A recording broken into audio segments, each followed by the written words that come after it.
Okay, good afternoon everyone and welcome to this meeting of the Glenorchy City Council on Monday 26th of June 2023. I'm Mayor Beck, chairperson of this afternoon's meeting. Glenorchy City Council acknowledges the Callaway people as the traditional owners and continuing custodians of this land on which we meet, and the continuing custodians and owners of this island, Little Ritter, Tasmania. Callaway have a distinctive and age-old connection with their ancestral lands and waters. We respect and recognise the Callaway's survival and continual connection with their country spanning more than 60,000 years.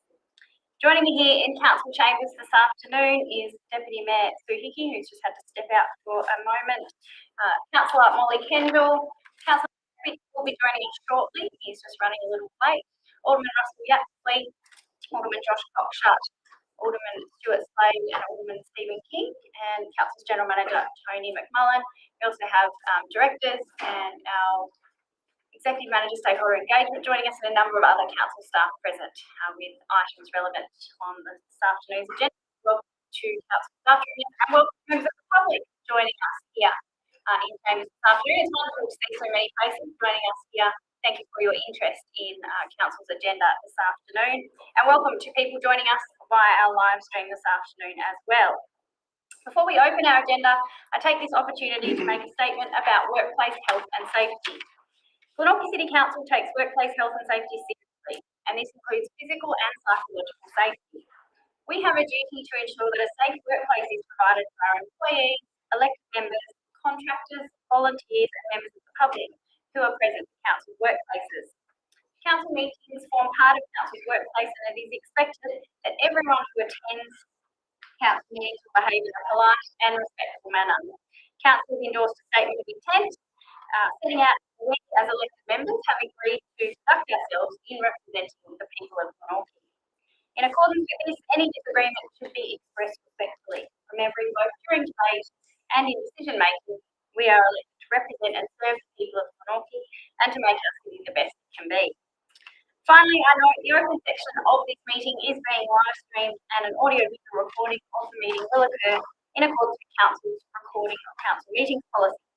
Members of the public are not permitted to make their own audio-visual recordings of council meetings. We have 26 items on our agenda this afternoon, and agenda item 1 is apologies. We have no apologies this afternoon. Item 2 is confirmation of minutes of the open meeting. Do I have someone to move the minutes? Move. Alderman Slade, second. Alderman King. Any discussion, Alderman Slade? Thank you. I'll put the motion to the vote. Please raise your hand if you are for. Carried unanimously. Okay, hold on, I just had to think that we've got a quorum. Yes, we do. Thank you. Sorry, we do have apologies. I go back. Alderman Van Dunsky is an apology. How could I forget? Do we have apologies for a quick being delayed? Or he will join us soon. So he apologises for being late, but he expects to arrive. Yes. Yeah. Thank you. Alderman King. Moving on to item 3, announcements by the chair. This afternoon, I'm pleased to note that Glenorchy City Council was a finalist in the Tasmanian Top Tourism Town Awards program.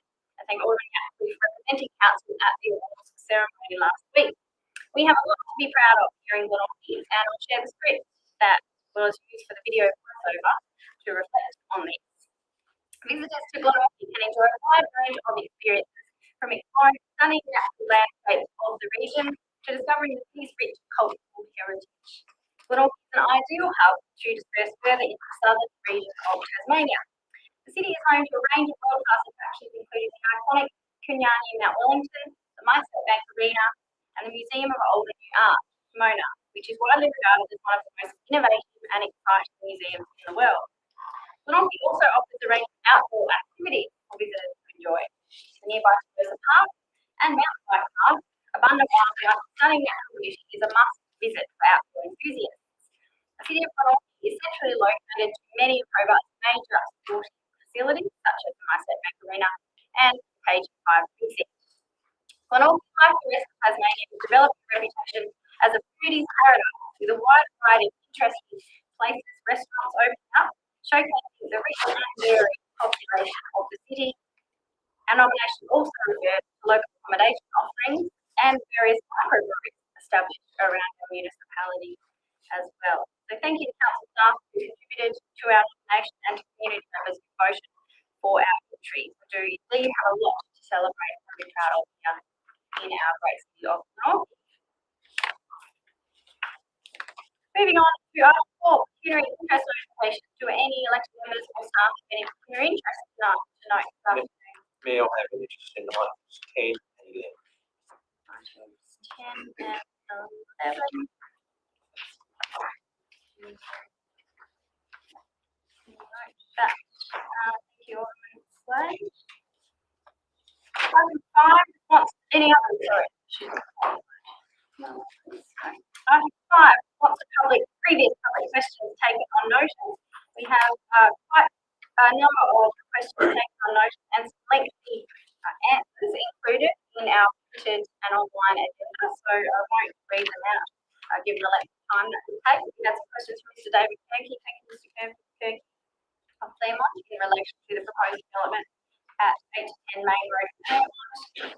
We have some questions from Ms. Janice Bryan of Montrose in relation to planning scheme amendments that are being proposed and various questions about the Berridale Public Reserve, parcel land around the Berridale Public Reserve, and again, the answers are in the agenda paper there. Item 6 is public question time. We have received no public questions on notice this afternoon's meeting, so we'll jump straight into public question time, which we allocate 15 minutes. And I'll just briefly outline the rules. Now, the council meeting is a formal meeting of the elected members, elected by the community, and chaired by myself as mayor. Public question time is an opportunity in this formal meeting for the public to ask questions of your elected council representatives about matters affecting ratepayers and citizens.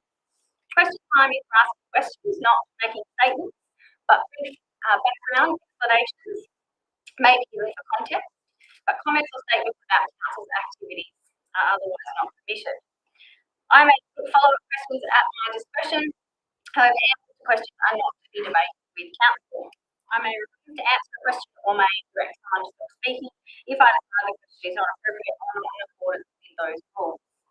I do have discretion to extend public question time if necessary, so I know that we'll start at 3:40 and we'll see how we go. So, members of the public have a question. Mr. Camp, would you like to come forward and just state your name and suburb for the minute? Thank you, Mayor. Paul Captain, Main Road, Claremont. Got two questions.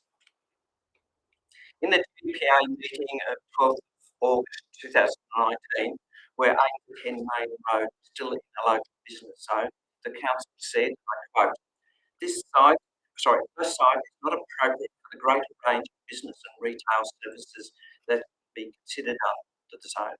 Later it said, however, new use and development, including exact application of existing use, will be required to meet the standards of the inner residential zone, and this will improve the amenity of the local residents. End of quote. Given the site is now in the residential, does the council uphold their previous statement on the use of 8 to 10 Main Road? Thank you, Mr. Campbell. General Manager, would you like to? Thanks, Pam. Yes, I don't have that particular report in front of me, but I'm assuming it's in the context of the planning scheme provisions. And it's certainly the case that the zoning to in a residential zone has a focus upon just that, on residential, perhaps at a higher density than normal suburban residential. So that I believe is a clear expression of the intent of that particular zoning change. Thank you very much about the intent. Good.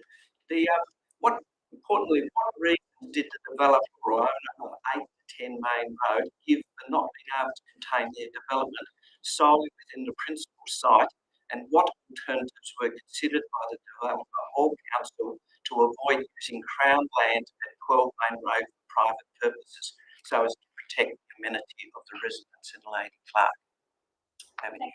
Thank you, Mr. Campbell. As to the consideration of the developer, that will be a question for them. Certainly, council can't speak on behalf of the developer. But I might do it. So perhaps to add legally, essentially the planning system allows for a proponent to make a request to the council to change the planning scheme and submit that in the associated planning permit application, even if it's prohibited under the current planning scheme. So, council, that is a provision that is in the Tasmanian planning legislation, and so council as a planning authority has an obligation to consider those requests in line with the processes that are set out in the Land Use Planning Approvals Act. So, notwithstanding what I said about the earlier comments about the intent of the zoning, the legislation, basically the state legislation, allows for someone to make a request in those terms. Thanks. Perhaps I haven't made myself clear. In referring to 12 Main Road, I'm referring to the Crown land, and that they sought to gain landowner consent for. And my question related very specifically to why were they able to contain it within their own 8 to 10? Why did they need Crown land? And what reasons did they give for wanting access across there? Obviously for access, but what reasons did they provide so they couldn't contain it within their own land, given that you're blind to the development? Yeah. So first of all, I believe what you're referring to as Crown land is council land. So, but for all intents and purposes, they're treated, in a similar way in terms of for Crown land or for council land. If an applicant intends to use that land, they require the consent of the council or the Crown, as the case may be, to the making of the application. So in this case, it's clear that the proponent has decided they want to put forward to council a proposal that does involve the use of that land for a drive-through. So just to clarify, they wanted it for access, but they didn't give any reasons why they couldn't contain it within their own, because given their multiple access points, they didn't give any reasons apart from wanting it. Not to my knowledge, no. No reason apart from wanting it. And was the amenity of the residents on Lady Park Avenue considered when granting access in terms of the potential for traffic, even though you're blind to it? Or Access has been granted. oh, sorry, landowner consent. Sorry, landowner consent for the use of it, that included the development application, which is yet to be approved. No. So the situation is that as general manager, I gave consent to the making of the application or making the request in this case. That is considering how this proposal stacks up against the planning scheme, how it protects amenity, how it deals with issues like traffic impact, how it takes into account the views of the community about this particular proposal. That is all for the planning process. The planning process is set up to do that. It's not the role of the council to kind of undertake a preliminary assessment in the sense of doing a planning assessment before we do the planning process. It's really the case of, is there anything so fundamental to this particular proposed use of council land that could not be considered in the planning process? And that is really, in a nutshell, the approach that I've taken in giving owners consent to the making of the request. Thank you for your time. Thank you. Thank you, Mr. Campbell. Any further questions? Mr. County.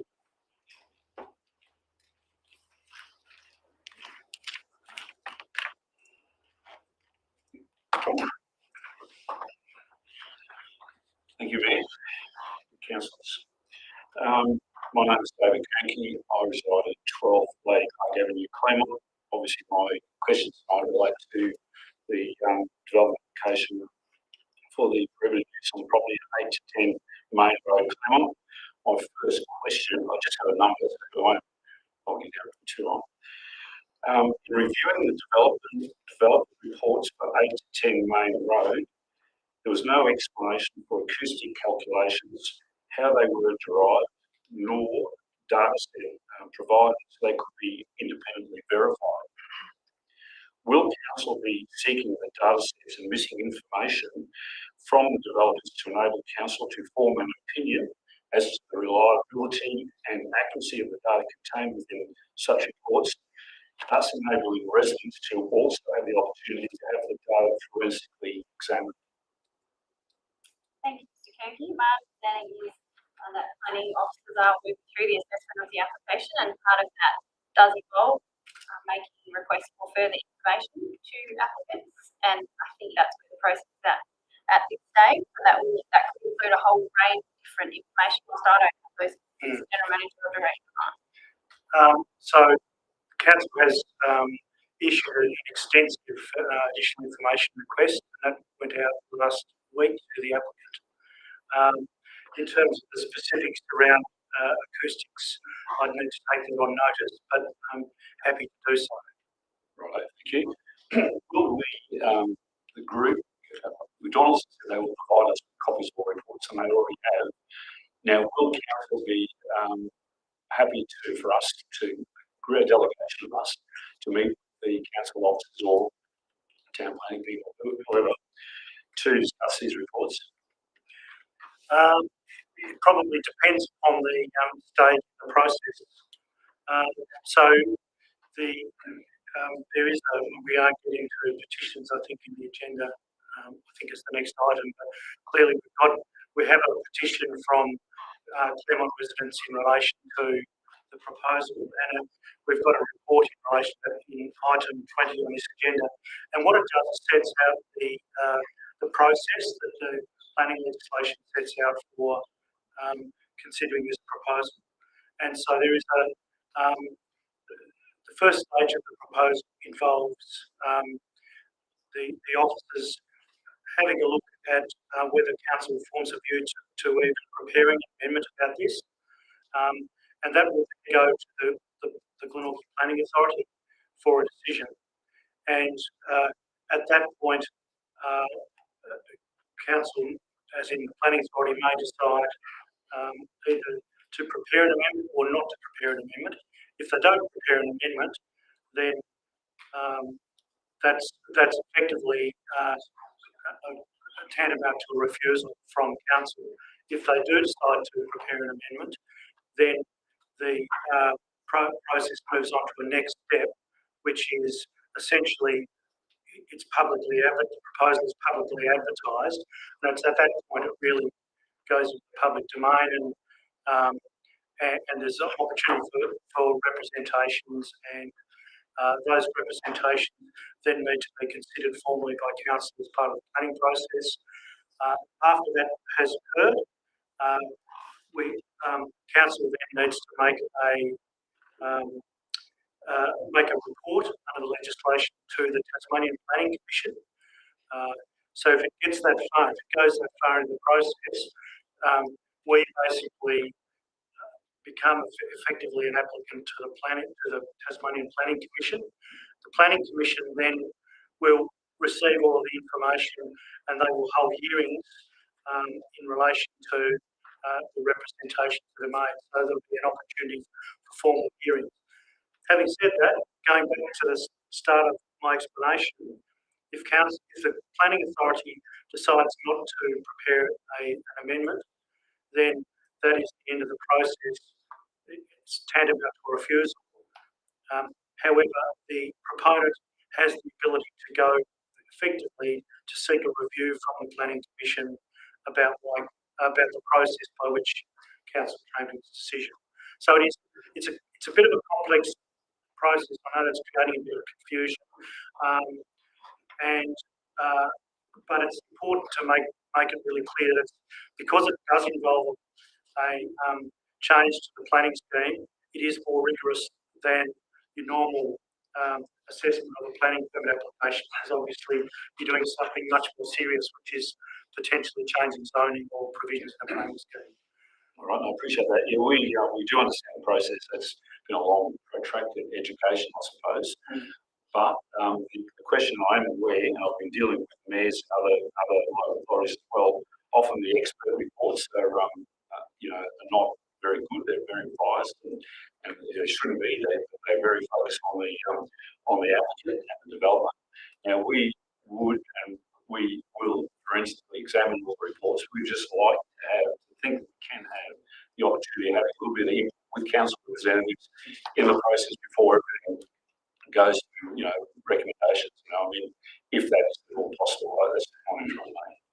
Yeah, can I take that on notice? Because mainly, not because I'm not sympathetic in terms of providing the community with input to the process, but it's just we need to take advice about whether we can do it at this stage, because it may be that we're at a stage of the process that is between the proponent and the council, and then if council decides to prepare the amendment, then we obviously go into a public process, and at that stage, I think there will definitely be opportunity. But as I say, depending on what happens, the two options are council decides not to prepare an amendment, or decides to prepare an amendment. So if they decide not to, you don't get to the public process. Right. Thank you. Now, sorry to hit you with this one, but it is in relation more directly to the general manager. When granting landowner consent to the owners of 8 to 10 Main Road, Claremont, for access over 12 Main Road, Claremont, did the general manager seek input and advice from Glenorchy City Council officers and staff in formulating his or your approval? Yes, I did. Who would you, are you able to say who you told? Well, what we have is a process internally where this is generally managed through our property area, and a property area does a bit of an internal referral process. So I had access to that information. In my view, a lot of the information we did receive was probably information that is relevant to the planning process rather than the owner's consent process. But I think I have obviously since provided a copy of my reasons for decision to I think a neighbour who requested it. So I imagine that's been probably shared at this stage. But I couldn't know the link, unfortunately. I asked that question, but I'll definitely happy to Yeah, resend. no, I appreciate that. I do appreciate that. Look, I just have another question in relation to the in relation to granting landowner consent to the owners of 8 to 10 Main Road at Claremont for access over 12 Main Road, Claremont. Can the general manager please advise what pre-existing right of occupation, permit, consent, license, or arrangements for use exist for 12 Main Road by any other personal groups to date of the consent being granted? Are you talking in relation to the parking spaces? Yeah, I just want to know, what, obviously we are aware there are parking spaces there, and it does cover, we believe, the entire land, the entire area. I don't have access to the precise details, but I thought that the Country Music Group in the former ambulance putting over the road was using those 4 spaces for access. Not clear of the precise landowner arrangements in relation to that. Right. Is there some conflict there? They've got a right, if you're now potentially giving consent, maybe. I don't think there's a conflict in the sense that we're not all that I'm doing in terms of making that decision to grant owner's consent is to give them consent to make an application to council, a planning application to council. So I'm not conferring through that decision. I am not conferring any ownership rights whatsoever, and that's made very clear. So in our standard responses to applicants in these sorts of situations, I make it very clear as part of our standard letter that the granting of landowner consent to making an application neither provides any guarantees in terms of the planning process, nor does it confer any rights in terms of landowner consent to license or use the land. You're right. Yeah, I guess our point was there's probably already some form of a license over the land anyway, so there's going to be a conflict there straight away. So I'm not sure what the rights are for the Country Music Association. I'm sure you'll hear. I think the answer to that would be that it's a good question. Yeah. In terms of the planning legislation requires if it's Crown land or council land, then the landowner, the council or the Crown needs to give consent. In respect of just putting this proposal on one side, let's say it was a situation where a proponent wanted to go over someone else's private land to get onto this land, then they could make an application without needing the consent of that private landowner, because at the end of the day, they don't get any rights conferred on them from a landowner point of view until they talk to with the owner and come to an agreement about it. So I think that was, something that was agreed under the National Competition Policy years ago, and the idea was to allow for proponents to go and put their proposals forward on land and provide the opportunity for those to be tested. But at the end of the day, the landowner needs to be to give consent to those private landowner situations, otherwise you can't use it. You're right. I'll just like extend public question time before we see. Yeah, I won't ask any more questions. It's just there is a license or whatever other land. We're just going to produce how we also grant the consent to notice of 8 to 10. Or extend the make Yeah. with the proponent about any license, so that would be a totally separate matter. Obviously, pending jump a lot of hoops to get through any separate approvals that are necessary before any of those discussions even take place. So it's two totally separate matters. I understand that. All right. Thank you. Thank you. Yeah. Would you like to come forward? Just state your name and come over for a minute, please. Hello, thank you, Mayor. My name is Vivian Vandenberg from 12th Avenue, Westmoreland. I'm just going to speak to my two brief questions briefly. Pollution from vehicles, factories and household gas appliances are dangerous for our health. Recent studies have shown that gas appliances like stoves and heaters release toxic substances in our homes that have been found to cause and exacerbate household asthma, especially in those most vulnerable. These fossil fuels are also driving climate change, which will continue to significantly impact community safety and the livability of our city. Fossil fuel products are negatively impacting our community health and affecting the resilience of our city, yet currently they are allowed to advertise destructive products onto the Northern Council property. It is well known that advertising significantly influences people's behaviour, which is why the Australian government moved to stop tobacco advertising in the Act.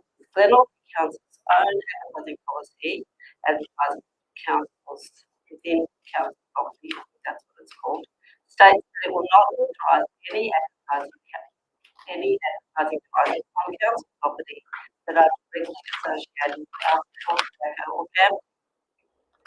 At the May 23 meeting, Origin, we need council in North Tasmania unanimously endorsed an updated sponsorship signage policy to exclude sponsorship of businesses and organisations in recognition of the impact on health and climate, as Climate Council had already done for gambling, alcohol and tobacco.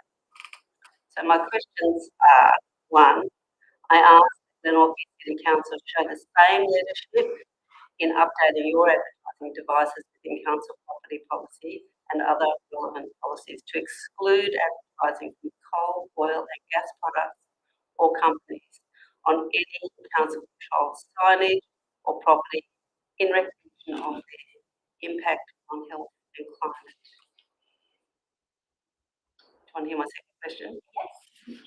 Number 2 is about your investment strategy. Does Glenelg City Council's current investment strategy include companies whose primary business is coal and gas?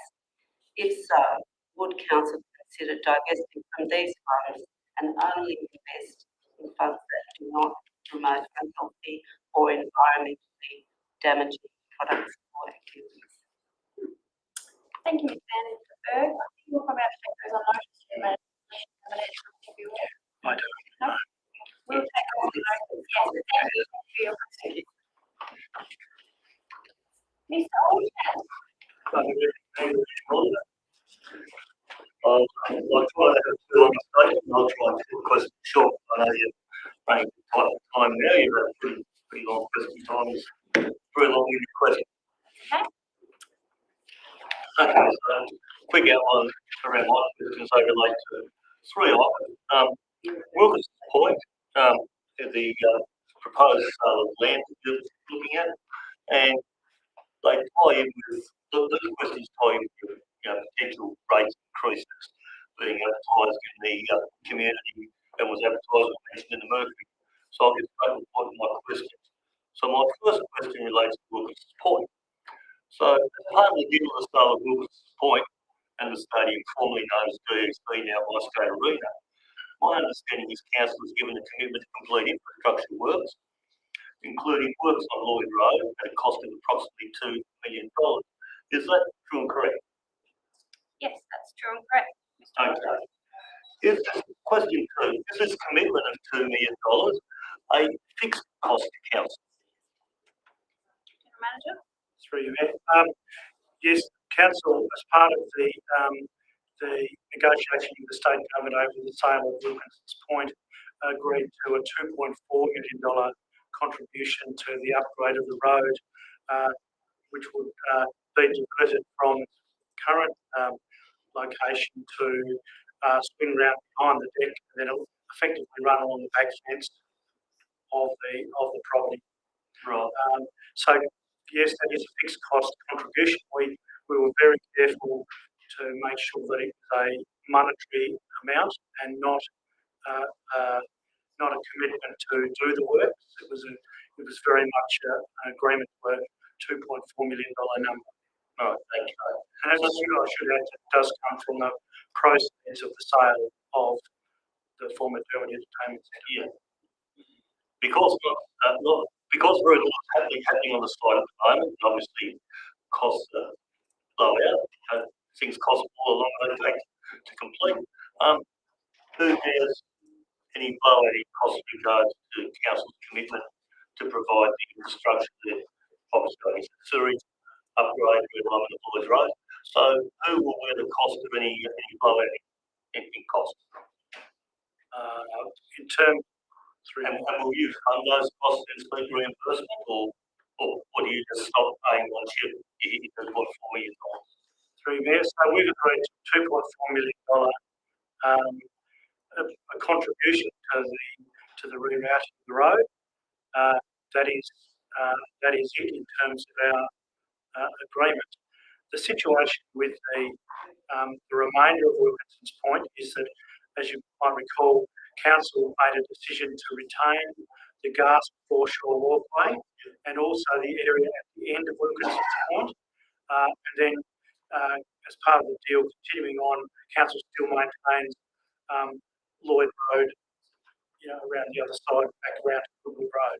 Right. So essentially, that's the bit that we retained. The rest of Wilkinson's Point has gone to the state government. The state government clearly has redeveloped the MyState Bank Arena and has leased that to the LK Group. The next piece of work that is underway, I think it's public knowledge, is an indoor sports facility at the area behind the deck. MyState Bank Arena, and that is the proposal that I believe we have an application or an incomplete application now for. We're still waiting on a range of additional information before it is publicly advertised. And then the remainder that's not staying in council ownership is state government owned. My understanding is that there is negotiation between LK Group and the state government in relation to that. We're not clear of the what's happening there. But getting back to the infrastructure, essentially it's for the developer to provide the infrastructure, any upgrades that are required as part of the developments. Right, so council's not responsible for steering footpaths, etc. No, that's right. Development. The extent of our commitment is the $2.4 million contribution towards the upgrading of the road. Having said that, like any other development situation, council ultimately gets many of those assets on, not necessarily sewer or water, but we get on many of those other assets onto our books that we have to maintain them into the future as assets. But in terms of the direct development, that is the responsibility of the developer. So my question now will point, I guess I'm sort of tie into why we're having such a potential rate increase we're facing. Has that $4 million been included in next year's budget? Check there. No. Now, my understanding, I was checking there, my understanding is it's based on an understanding of what the timing of the requirement. So based on when we expect the works to be done, my recollection actually is that they don't intend to do those roadworks until they've got all the heavy plant off the site, because otherwise they just trash the road. So I think the reason why it's not in this upcoming budget is because of the timing of the development relative to the development of the road. Right. And how are we funding that $2.4 million? Has that been set aside out of the proceeds you received from Wilson's Point, or is that going to be a cost of ratepayers? No, that's been set aside. It's come out of the proceeds of the Wilkinson's Point sale. Right. Okay. Thank you. All right. My last series of questions relate to the potential sale of land owned by council. Question one is, the potential sale of land owned by council could result in a financial windfall to council of potentially millions of dollars. What does council plan to do with this revenue if you value with any sales? Our past experiences, it's no great money spent for us. In terms of our actual finances, what happens is we get the revenue at the door, but we then have to write down our assets, and so it evens out. Where we do get a benefit is it's of assistance with our bank balance. So the sale proceeds would improve our bank balance. Right. We do have a proceeds of land disposal policy that sets out where how that funding is to any funding that the proceeds of land disposal is utilised, and it depends on the amount as to whether it comes to council for approval for expenditure or whether there's delegation to expend that. But I think that policy also sets out that the purpose really is for open space improvement. Where we dispose of open space land, council quite made it quite clear through development of that policy that we want to see that funding used for improvements to open space across the municipality. Right. Okay. All right. So probably not going to get on my next point, because look, actually, tiny parcels of land are worth an absolute fortune in this current economic environment. So my next question was, so any potential revenue council could receive this financial gift from the sale of land, could you possibly consider using that to reduce federal infrastructure costs that the council has factored into our current budget when setting council budget costs and rate increases for the next financial year? So on a basic outcome is, if you manage to sell a considerable amount of land, considerable return, have you factored that into your current budget? So potentially you don't necessarily have to pay rate increase of potentially as high as 9%. Given the uncertainty, it would be appropriate for council to factor in proposed sale into budget, would be my understanding. Council can review its budget throughout the year, and we typically do that 6 months Yeah. halfway through. So it would be something that we consider, and our general manager and staff are continuously monitoring the budget and finding savings and ways to minimise impacts and costs to ratepayers. And Mayor, we are looking as part of the budget process this year, obviously a later item on this agenda, to increase the regularity of budget. So we essentially do a mini review monthly. Oh, good. All right, so 23 obviously kicks down the same path and obviously doesn't relate to next year, but future years. So what we have to consider any potential revenue windfall we could receive from this sale of land to offset the rate increase.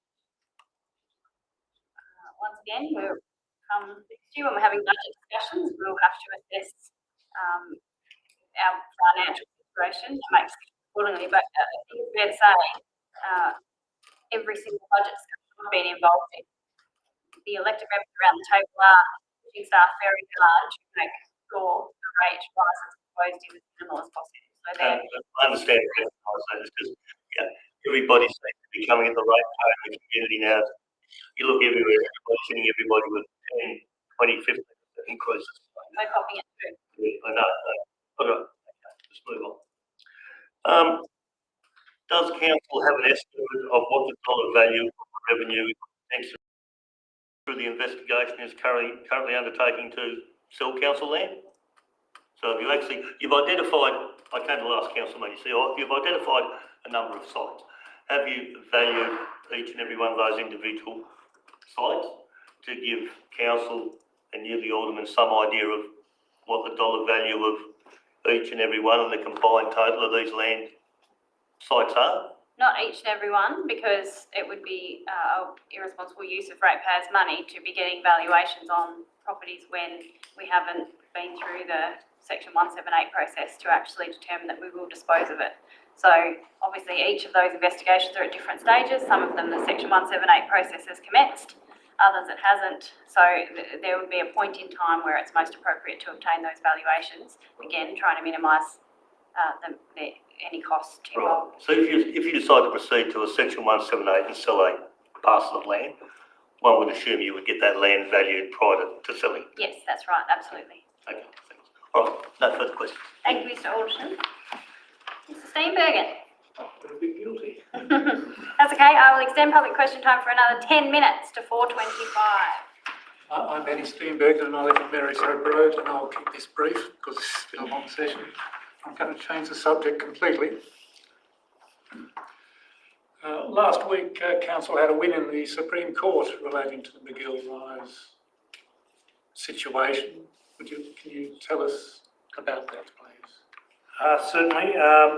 The situation was that one of the properties at McGill Rise had a building platform on it, effectively like rubble-based building platform that was sitting, was quite steep and elevated and sitting up behind an existing dwelling.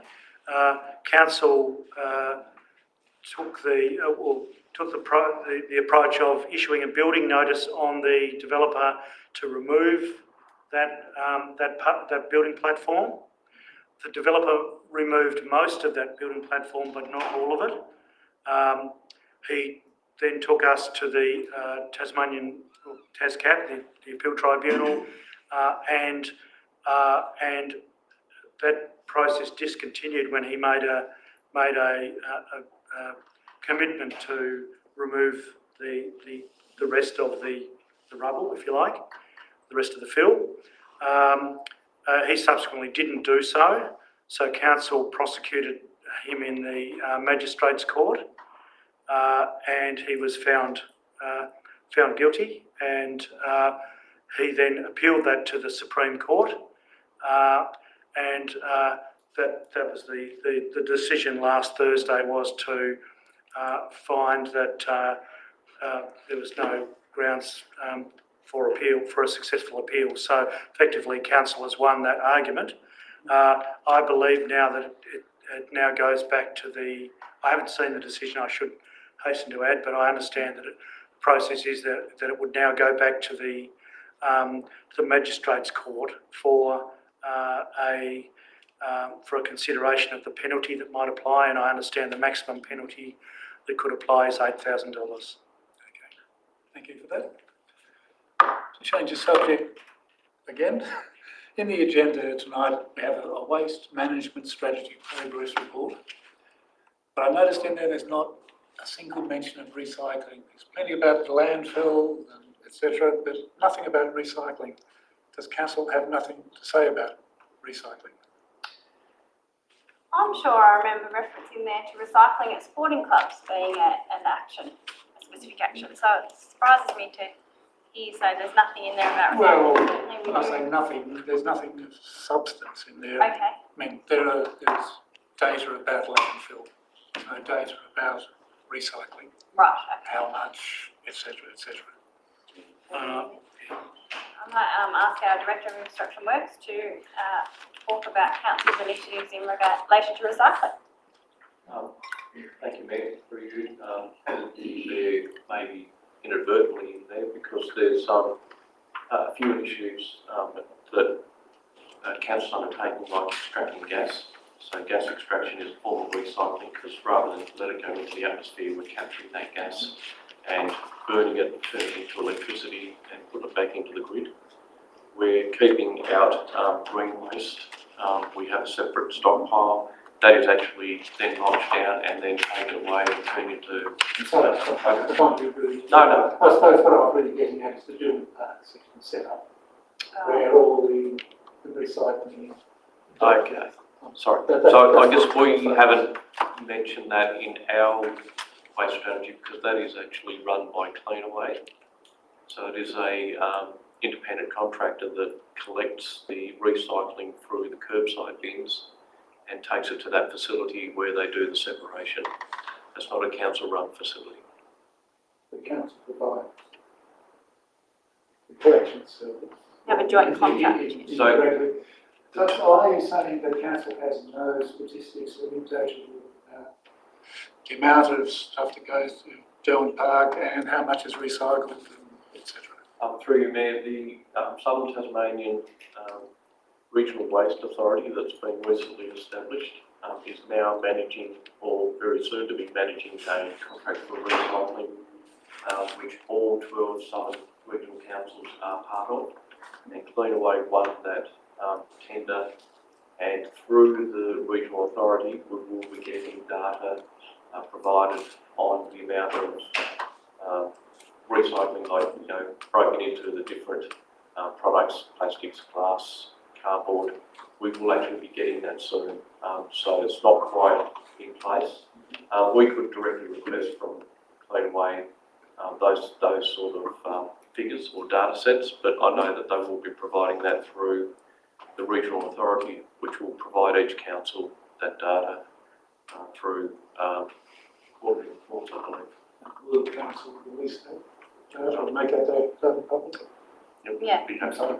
I think the Southern Tasmanian Regional Waste Authority will have an interest in promoting that, and part of what the Southern Tasmanian Regional Waste Authority will also be doing is joint sort of education awareness raising campaigns as well. So using the funding coming from the state waste levy, there'll be a lot more joint initiatives and coordination of these efforts. I'll finish up on something totally different again. About a month ago, there was an announcement that council listed abandoned shopping trolleys. And it was actually said at the time the council already had 74 of them somewhere stashed away.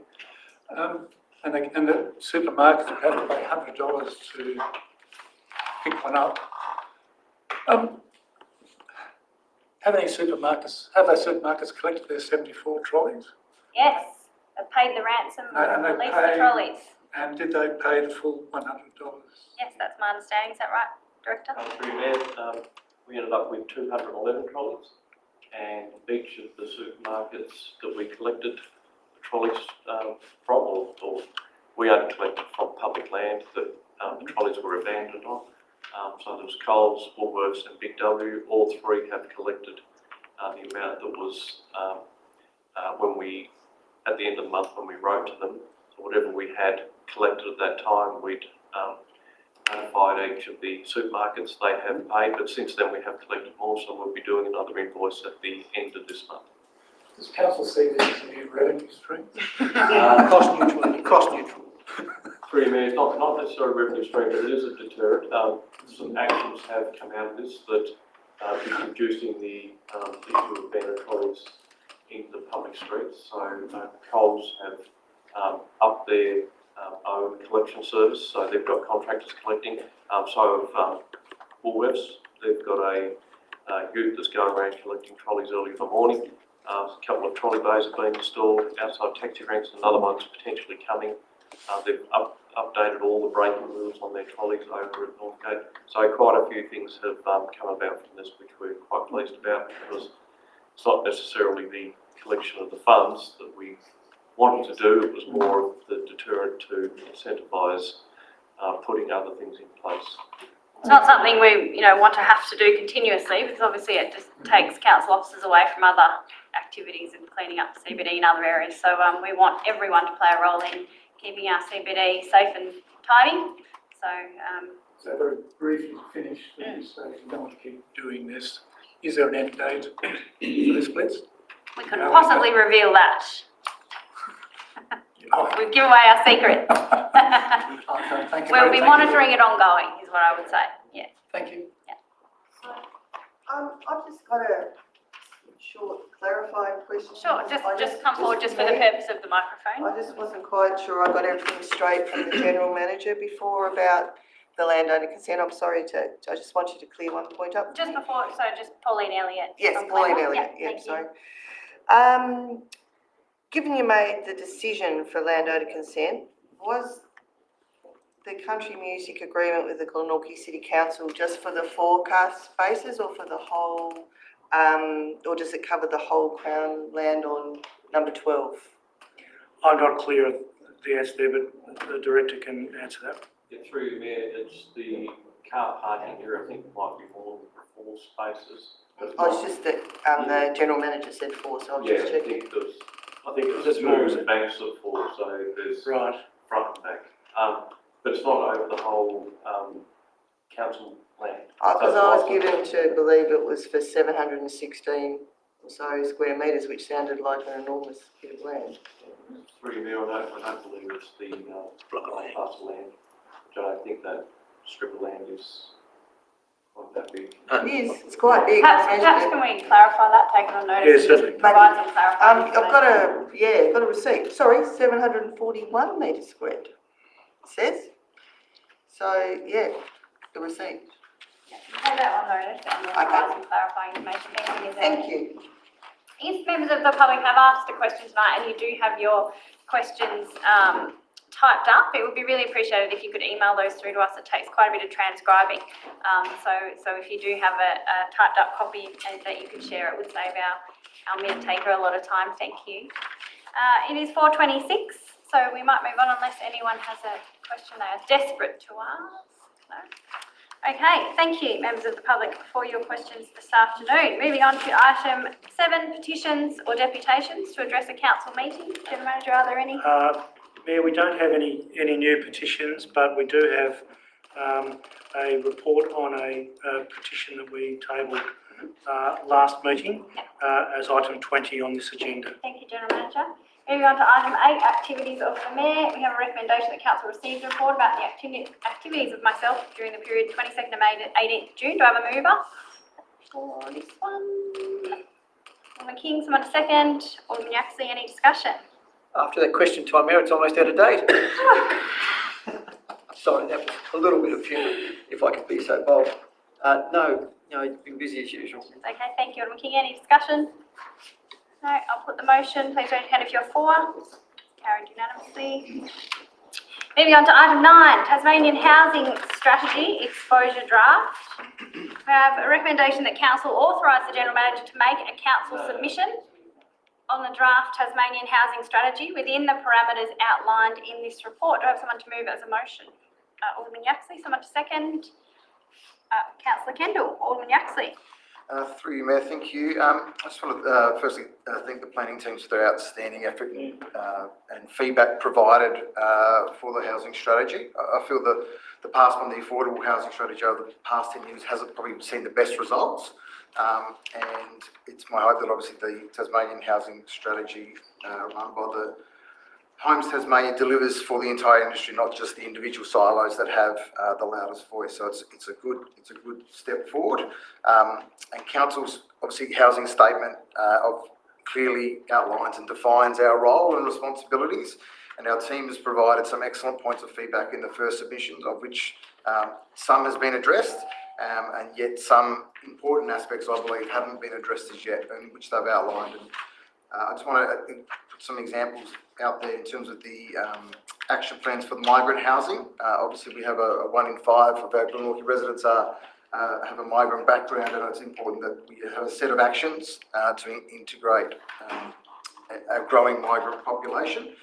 The data is too broad, being a state kind of data set and not a regional or local government. So I think it's important to be drilling down that far. The processes for council to dispose of land for housing developments and the percentages that can have affordable housing in those is important to have. And council's also identified that the private sector needs to be encouraged to provide the affordable housing as well. And I think that's a really important part that the property investor is seeing. I think it's on page 9 of the report that we received, or the draft. And it mentions private rentals, which I feel it really addresses the tenant, and I feel that a lot more can be done for our tenants, and so that they can be considered, and more can be done to help. But for mine, also there's part there where it mentions about market ownership, and I think this needs to be divided into 2 parts, where you've got private home ownership and you've also got private investment ownership. So they're 2 distinct, different scenarios. And I think that's something that if we can add that to the mix, as property investors, are critical in terms of the supply of long-term rentals. So I really, more work is obviously needed within this, and I support the council and the team in their accurate and progressive comments, and I'm really pleased to see them. And we want to see Glenorchy obviously flourish now into the future. So I approve the recommendation. Thank you, Ashley. Any further discussion? Thank you, Matt. No, you're good. Councillor Kendall. Yeah, just in support of Alderman Axley's comments, I thought it could be, the draft could even include specifics about what it means to provide for migrants in our city, things like translation services and culturally appropriate housing. And I thought it would be useful. So in the report, it suggests redefining the definition of affordable housing and providing and bringing affordable housing into the planning system. Could you explain for the public what that means, like what that measures in there for? Yeah, general management means. Through you, Mayor, I might throw, I think we've got the author of the report here. I might throw to the author. Thank you, Mayor. So both myself and Dashini here to be able to answer questions, and I think particularly around the affordable housing one, if I can ask Dashini to provide that response. Hi, this is Dashini from the strategic planning team. I guess one of the key things that the strategy is lacking is an action plan of how we're going to implement all these actions. They've spoken about introducing affordable housing and social housing and targets for that, but they've not really told us how we're going to do it. They have mentioned that the planning reform will need to consider the delivery of efficient affordable housing, but how, we're not sure yet. So it will be critical for us to hopefully see this action plan to provide further feedback. But from examples on the mainland and nationwide, affordable housing could be introduced through the planning scheme with specific planning controls, specific areas identified where and how affordable housing could be provided in New South Wales, affordable housing is considered under their planning legislation. So similar to how we've got our Land Use Planning and Approvals Act, they've got a definition for affordable housing. They've also got a housing policy, a state policy, which provides controls on when affordable housing can be provided. For example, private developers providing medium density housing, maybe a percentage of it would need to be affordable housing, how the design requirements for it, how it will be managed, how it's allocated for people. And I guess one of the important things is in our planning system in Tasmania, this information is lacking. So hopefully the strategy will give us some guidance on how we can implement it. Does that answer your question? Yeah, that does, thank you. Deputy Mayor. Thank you, Mayor. I must say, reading this, I was almost traumatised because it brought back some hideous experiences I had during my time in Parliament, and that is that this government for the past decade has not taken homelessness at all seriously. There's been no sense of urgency. Again, here we are at the end of the decade. I think from 2018 we had a spike of people living in tents at the showgrounds. I know personally I was pleading and screaming and drawing attention and sending daily emails and getting flooded with people who were experiencing the worst kind of housing insecurity you could imagine. So here we are at the end of the decade with a lovely glossy strategy. It's got some really beautiful photos of handsome builders and people happy and getting keys. There's no photos of reality, which is tent cities, people really struggling and substandard housing. It's a lovely positive document, and I'm all for refreshing, reviewing and rejigging strategies when we haven't got them right, and we clearly haven't got them right. In the document that's been supplied by the government for this particular strategy, one of its sentences, was actually two, sums it up totally. And that is that there is an absolute human cost and financial cost to not supplying housing, a basic human right. So I quote, in financial terms, a 2022 Community Housing Industry Association report estimated the current cost of the affordable housing shortage in Tasmania is $16.7 million per year, rising to $23.4 million by 2036 if sufficient action is not taken now. In addition, the 2022 Housing All Australians report, Give Me Shelter, identified wider cost implications for Tasmanian community, estimated to be $700 million over the 30 years to 2051. The report also says, surprisingly, a solution to homelessness is to build more houses. Who knew? I think the situation is that there has been no sense of urgency. We have got to wait for this strategy to go through consultation, which is fair enough, but after that we have to build policies, procedures, practices. And on Monday I went representing the Mayor to the Hobart City Council roundtable. I was sitting with the same players that have been in that game for so long, and nothing's changed. They're still talking about Code Blue. Here we are in winter. That group is not meeting for another 3 months. And there won't be any chance to get a Code Blue in for this year for those crisis events where it goes below zero, there's snow and goodness knows what else. The thing is, we don't have to reinvent the wheel. There are examples all around the world of best quality housing, including Housing First, which is referenced to in the document. I think all states bar Tasmania have a Code Blue policy, and we don't have that. So I do think this is it's an effort to sort of start putting housing up where it should be, front of mind in the government. And I like the fact that it's going to be across all government departments as part of their thinking. But like me, I can't understand that so much human suffering has gone on under the watch of this government without seriously addressing the issue. So I thank our officers for the superb and the attention to detail they put into the policy. So our submission is first class, and I really appreciate you from the humanistic angle that you come from too. So all I can hope is that finally something will happen. I do not get any sense of urgency in this document whatsoever, which scares me. And, we're talking about houses being built across another decade. We need them now, prefabricated, whatever. We need some short-term solutions, which the government has been just lacking to provide. And it's not from a lack of advice, I can assure you.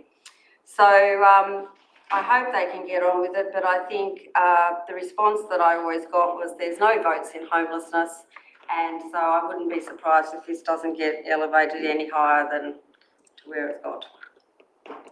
Thank you, Deputy Mayor. Any further discussion? Councillor Quick?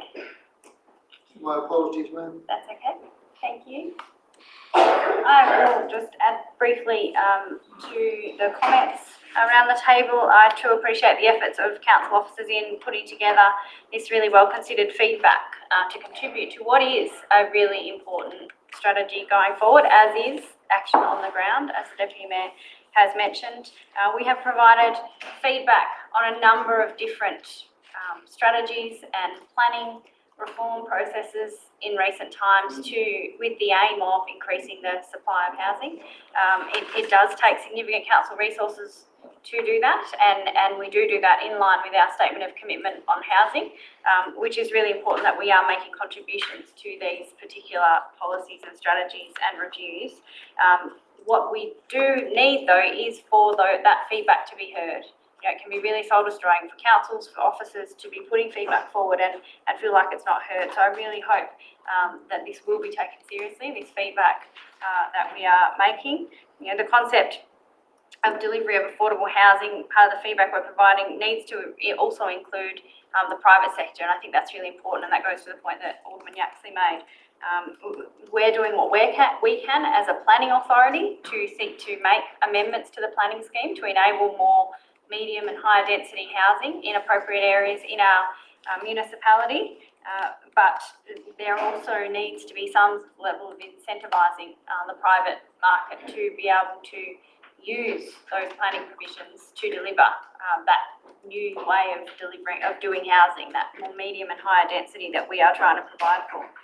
So this, as the feedback officers have prepared notes, private sector could be encouraged to provide affordable housing with incentives such as density bonuses, additional floor space ratios where a percentage of affordable housing is proposed in medium to higher density developments, and this should be legislated.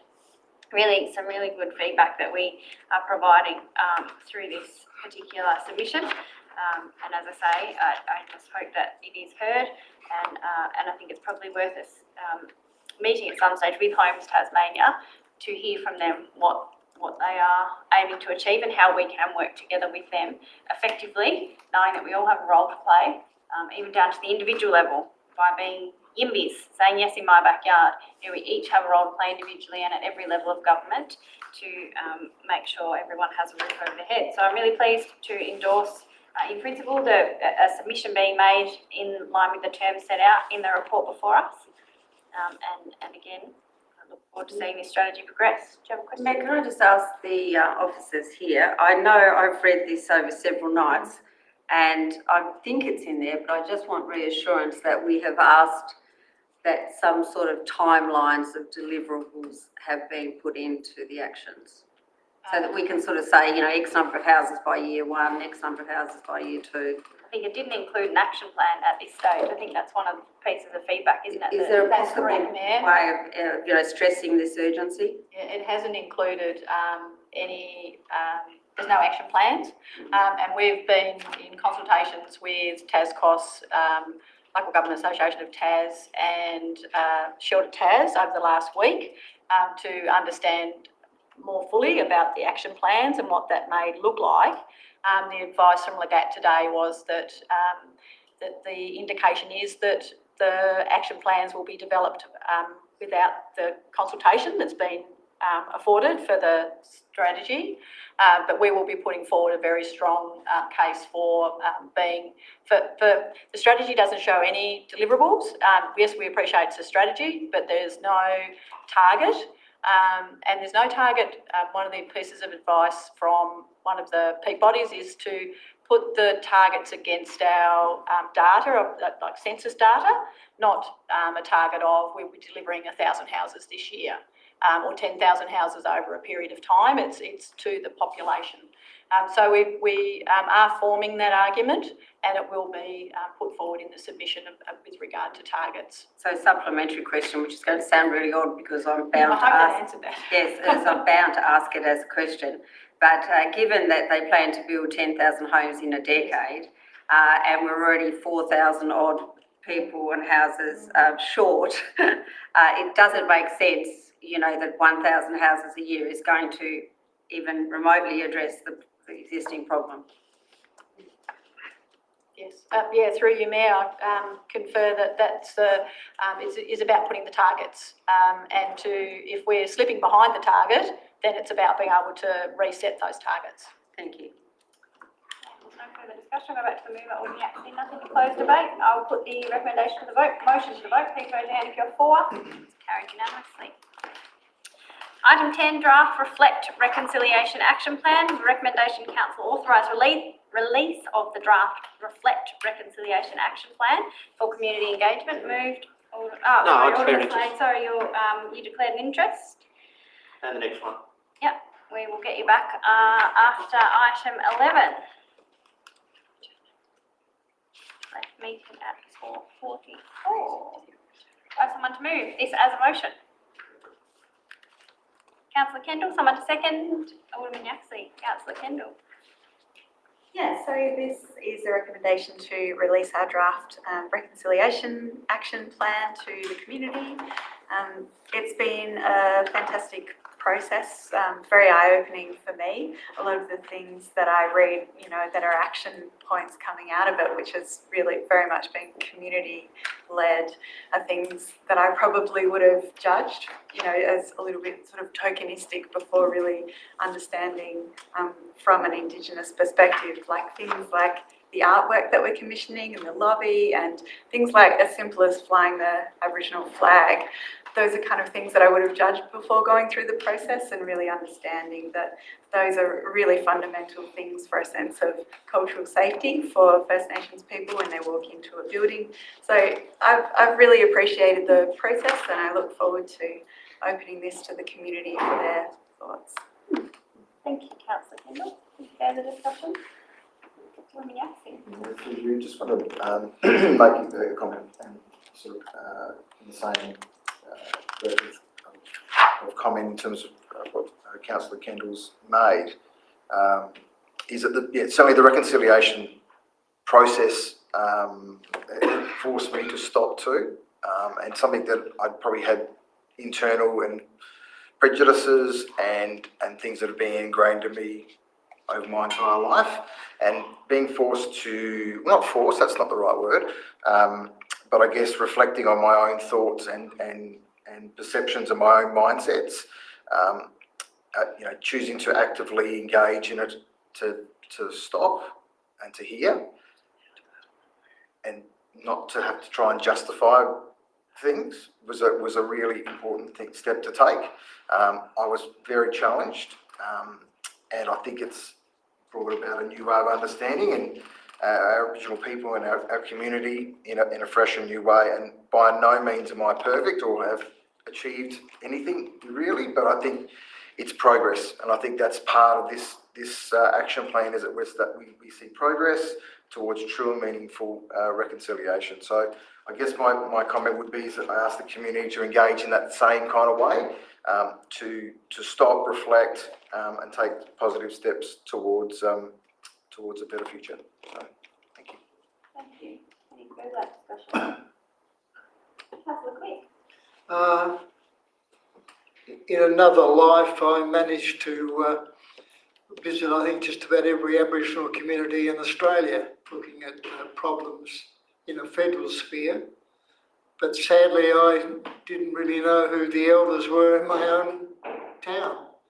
And over the last couple of months, I've really appreciated the opportunity to mix and mingle with the First Nation people in Glenorchy. I knew they existed, but and we used to acknowledge them every meeting.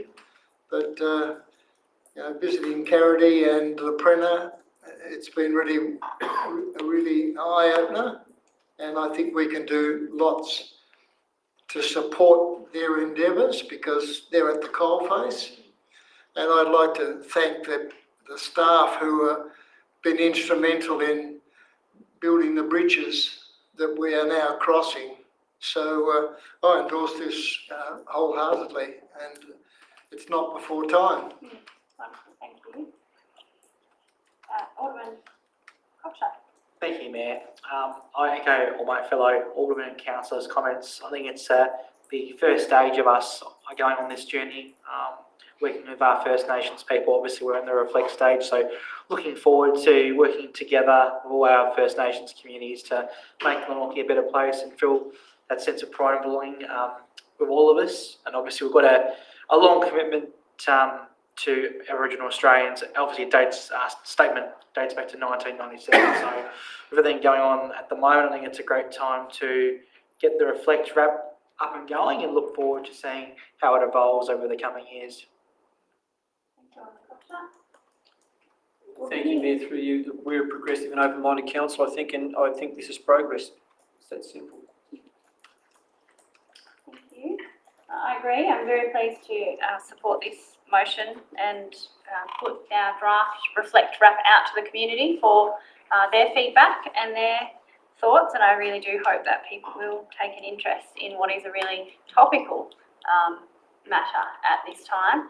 And we've got to be having these conversations. And whilst it's the first step, as Alderman Cockshutt has said, in this council, developing a reconciliation action plan, we have for a long time now, we have a long history of working with our local Aboriginal people and organisations. And in fact, it was in 1997, some years ago now, that this council made a statement of commitment to our Aboriginal community around working together and seeking to understand and better relationships. So it is something that we have been working on for quite some time, but this, I guess, somewhat formalises that and those connections that we have with our local Aboriginal community organisations. And I'm very grateful to each and every one of them who has contributed to this process so far. Councillor Quicks mentioned Carity and Laprena, also the Glenorchy Reconciliation Group and First Nations at Tasmanian Aboriginal Corporation as well has been engaged in the process. We do have good engagement with those organisations, and our staff are very engaged too in our works area, in our property team, doing different initiatives, projects, tree plantings, trail path upgrades, and looking to include some Aboriginal engagement and interpretation through those paths. And we do some work at the Moona Arts Centre as well with our creative community teams. It's a really important part of our multicultural community. We are a multicultural community, that's each and every one of us. And it's really important that we celebrate that and share stories and culture. So really happy to support this motion and look forward to getting on with the actions in the action plan, hearing the community feedback. Any further discussion? Go back to the mover. Councillor Kendall to close debate. Yep, I've got nothing more, Mayor. Thank you. Thank you. I'll put the motion to the vote. Please raise your hand if you're for. It's carried unanimously. Item 11, Community Development Action Plan Update. We have a recommendation that Council receive and note the attached report on the Community Development Action Plan 2022-23 and approve the continued use of the council-owned building at 65 Hopkins Street, Moona, by the Multicultural Council of Tasmania as a multicultural hub for a further 12 months until 30th of June 2024 to match the state government's announced grant funding envelope. Do I have someone to move this as a motion? Alderman King, someone to second? Alderman Cockshutt, Alderman King. Thank you, Mayor. I think this is an appropriate process, and this is something we've done for quite some time, supporting horticultural people, and Bit of a no-brainer. That's simple. Thank you, Alderman King. Any further discussion? Alderman Yaxley. Through you, just a question, well, a couple of questions, if I may, just regarding the multicultural hub, in terms of the funding from the state for 23-24. Are we in any discussions to make that an extended period of time to be able to, for more security around that that space? You know, so what options do we have? Can we, We made a submission to the state government budget process and the previous council endorsed council making that submission to the state government community budget process in October last year to seek 3 years funding. Yep. And the budget outcome was that 1 year funding was awarded. So there are discussions going on to try to ask the government to revisit that, and in the same breath, we're also asking the government to revisit their decision around not funding the continuation of the early intervention activities around the antisocial behaviour. So we've got to be strategic in how we are asking the government for everything. But those conversations certainly are happening, recognising that both for council's budget and future considerations, and importantly for the Multicultural Organisation of Tasmania's planning, you know, we need more certainty around sustainability. Absolutely, no, absolutely. And my second question was just in regard to the actions. I noted that there was only 5 actions addressed. I was just wondering about the other plans. Sorry, just regarding we've got 9 action plans. Is that right? Yep. I just didn't notice there were some that weren't discussed or any feedback was given in the report. I just wanted to find out the reason behind that. Through you, Mayor. We're looking to bring another report on actions 6 to 9 through to the July meeting. Okay. Yep. Great. Thank you. Thank you. Any further discussion?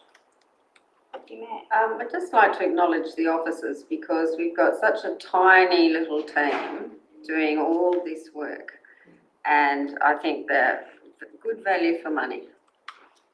So I'd just like to make sure they're recognised. Thank you. Thank you, Deputy Mayor. Any further discussion?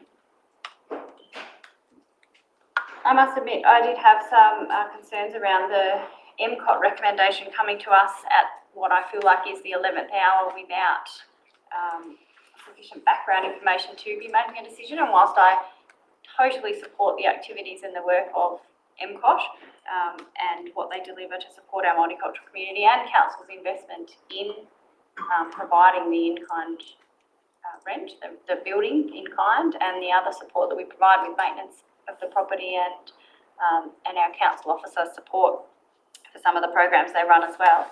It's really important that we make well-informed decisions as a council. We must be, you know, we've got, considering our budget tonight, we know how tight our financial position is, and we must be able to hand on heart say to our community, we are well-informed in making decisions. So whilst, as I said, it was the previous council that made a commitment to trying to seek ongoing funding for this purpose back in October last year. I think it's important that particularly the new councils, new elected members to council who came on in November are informed and are aware of that and of some of the history. So we had a significant report back in October last year in relation to this particular matter, and we have done a review as well on the sustainability of the multicultural hub at some time ago, which, you know, recognised that if state government isn't continually provided, there is going to be a gap there, and what's going to happen. And so what concerns me about this is, you know, should council, I somewhat feel like council is being almost forced to make this decision tonight, because otherwise, you know, the doors, what happens? Do the doors close tomorrow? So I feel like this is a type of decision that, I guess, for feedback to the general management team, we need to have sufficient information on, and timeliness is important as well, because we're somewhat backed into a corner here. If there is, for some reason, financial, whatever else, or we're not sure that we have enough data to demonstrate the cost-benefit analysis to the community, we felt like we could make this decision. That would have significant implications for service delivery for a multicultural organisation and the people that it serves. So I know we're awaiting the outcome of the state government funding request, and that wasn't announced. I guess it was announced in May. Now it's end of June. But yeah, worried, do we have a plan B if the government didn't fund it at all? Have we managed expectations with the Multicultural Organisation of Tasmania? Do we need a new contract or deed with MCOT as a result of this decision tonight? Is a question I have, and does this need to be approved by council, or is that something that's that rolls over each year? So I guess these are a few questions that I'd like a bit more information on before making a decision on this one tonight. Yes, through you, Mayor. And so recognise and apologise for not including the reference to the October report that went to council. The question with regard to the service agreement, so the arrangement with the Multicultural Council of Tasmania is through a service agreement, and we have internal advice that we can extend that. We have been talking closely with the Multicultural Council of Tasmania with regard to funding or not funding, and we had been in close communication with the department officers leading up to the budget. Unfortunately, with the timing, as you've recognised there, the budget was announced on the 25th of May, and since then MCOT have written an individual letter to the Minister and sought a meeting with the Minister's advisor, and we attended the meeting with the Minister's advisor, and we were the strategy. It was suggested that we write to the Minister through the Office of the Mayor with regard to funding. Thank you. So the MCOT have that they are prepared to deliver the service for another year. Their obviously their message to the Minister has also been that the lack of surety around the funding creates difficulty for putting in strategies to be sustainable. So to make those plans to be long-term sustainable when you only have 1 year's funding makes that quite difficult. Some of the areas that we've been working on since the review that was conducted in 2021, we have been delivering on those. So, for example, with gaining funding for the commercial kitchen, which would help a service provider recoup more revenue, but also assist the communities to have a better facility. So that's one area of sustainability that we've been working on, but very difficult for any of the parties to invest time and resources when it's just a 1 year window. But we have good advice from the Minister's advisor to go back and restate that case and to be clear about what are the implications. So it's community, it's the that impact to community, not to have that surety of a place to meet. The policy that was developed to deliver the multicultural hub was initiated from the state government for Glenorchy City Council to be in that place to deliver that service. So we're looking to the state government to be a part of the partnership in delivering that program. Thank you. So in some ways, I guess it's a bit like we are in the middle in some ways, in that we are receiving the funding and we are passing it on to a provider to provide the service. So the state government could, in some ways, in theory, could fund the organisation directly, and that would take us out as the middleman. Yeah, and if I can answer that one too, please, Mayor. I'm not sure if that's a question or a musing. We've been, as part of our work, it's to help to develop community. And so part of our work with MCOT has been to help them to be in a position to stand on their own feet to deliver the services. At this point in time, the foregone rent helps MCOT to deliver that service. And what we've also been talking to the state government about has been that the grant that's provided doesn't deliver all of the program out of the hub. So the support that the council provides helps to deliver that. So that has been part of the discussion. State government did increase their funding from 50,000 to 60,000, which is pretty unusual to see that, and that was a recognition that there was not really enough coming forward to help deliver that program. In conversations we had just a couple of weeks ago with the advisor, last week actually, again we reiterated that this has been a partnership to get us to this place, and yes, the MCOT have done a terrific job in delivering the program. I think they're in their sixth of 6 years, so 4 years plus 2, and council have done a really terrific job of supporting them, but it may well be more appropriate that state government directly fund MCOT at some point. I think that's a planning that we could do if we have surety of funding, but with 1 year of funding at this point in time, we're just trying to advocate for increase in funding. Yeah, I guess it'd be fair to say there's a number of community organisations now though who are impacted by very short-term funding commitments by the government. So, it's unlikely that any government will ever provide surety that a lot of community organisations are looking for, because the aim is to make them as self-sustaining as possible. And that seems to be the difficulty, that coming out of the review there were recommendations around sustainability, but it seems that we'll always rely on state and local government support to continue, which is an issue when you're coming to ratepayer funding and making these decisions about foregoing rent, when we have very few revenue streams and buildings that we can actually achieve rent return from. Yes, if I could just respond to that question about sustainability, it was identified through the review that sustainability did not mean removing state government funding. Right. So it was recognised that that's a platform for sustainability in this instance. So therefore the partnership that we have been in with the state government recognised that was, it was an important aspect of delivering the service. Thank you. As I say, I want to make it clear that in coming to a closing, what I'm going to say is that I make it clear that I really do support the work of the Multicultural Organisation of Tasmania, and we've said 20% of our community are from migrant sort of background, and it is important that they have service providers and support from us as council and service providers to be connected and included in our broader community. But in making decisions around funding and support for these organisations, we have to make sure that we are supporting. We have a lot of groups in need in our community. We have a very low socioeconomic community and have done for a long time.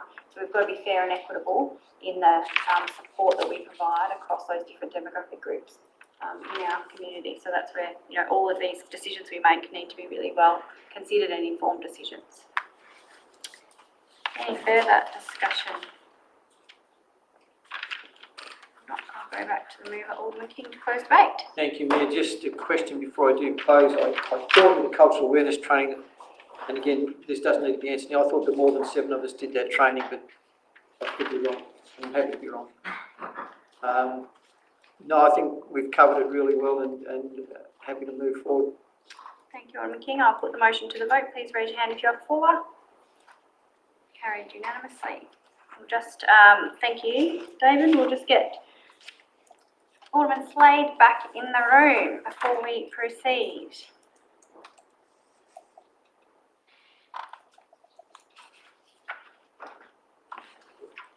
Return to the meeting. 5:06 p.m. Okay, moving on. Item 12, Childcare Connections Annual Report 2022-23. We have a recommendation that Council receive and note the annual report on Childcare Connections 2022-23. Do I have someone to move this as a motion?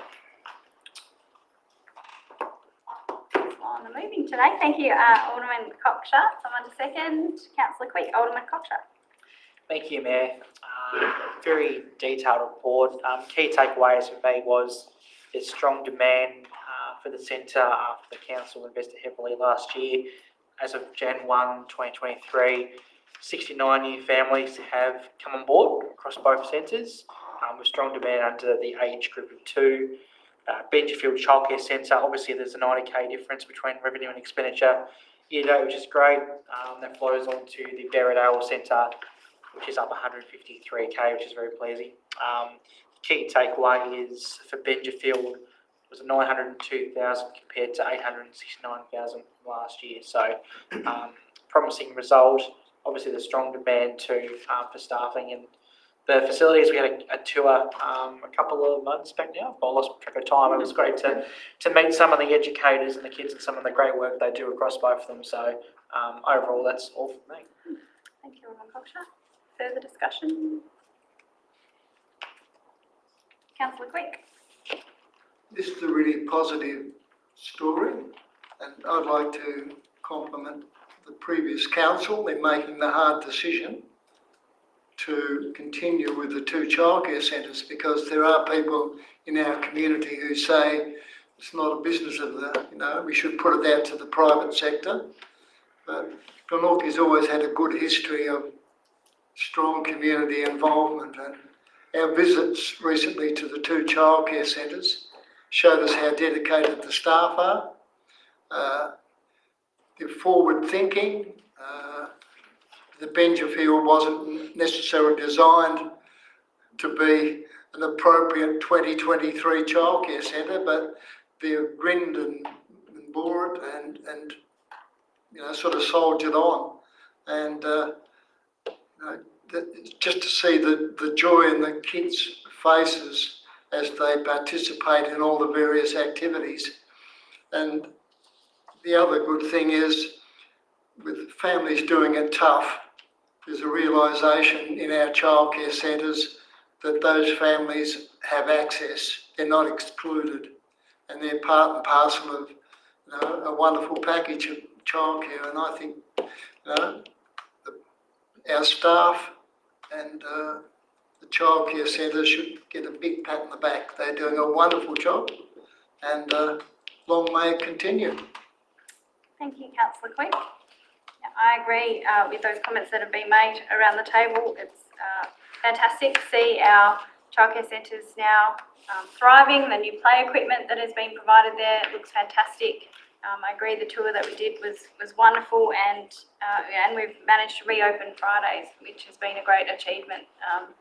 I think it was about probably this time 12 months ago where we had to make the call to close a day a week due to a lack of educators, and I think the certainty that council was able to provide through the commitment to the continuation of childcare services and the investment in the centres and the staffing really has helped to provide for an even more positive working environment, and that's enabled us to attract more educators. And I think the rolling recruitment that's being done, recognising there is a national shortage of early educators, is a really positive step.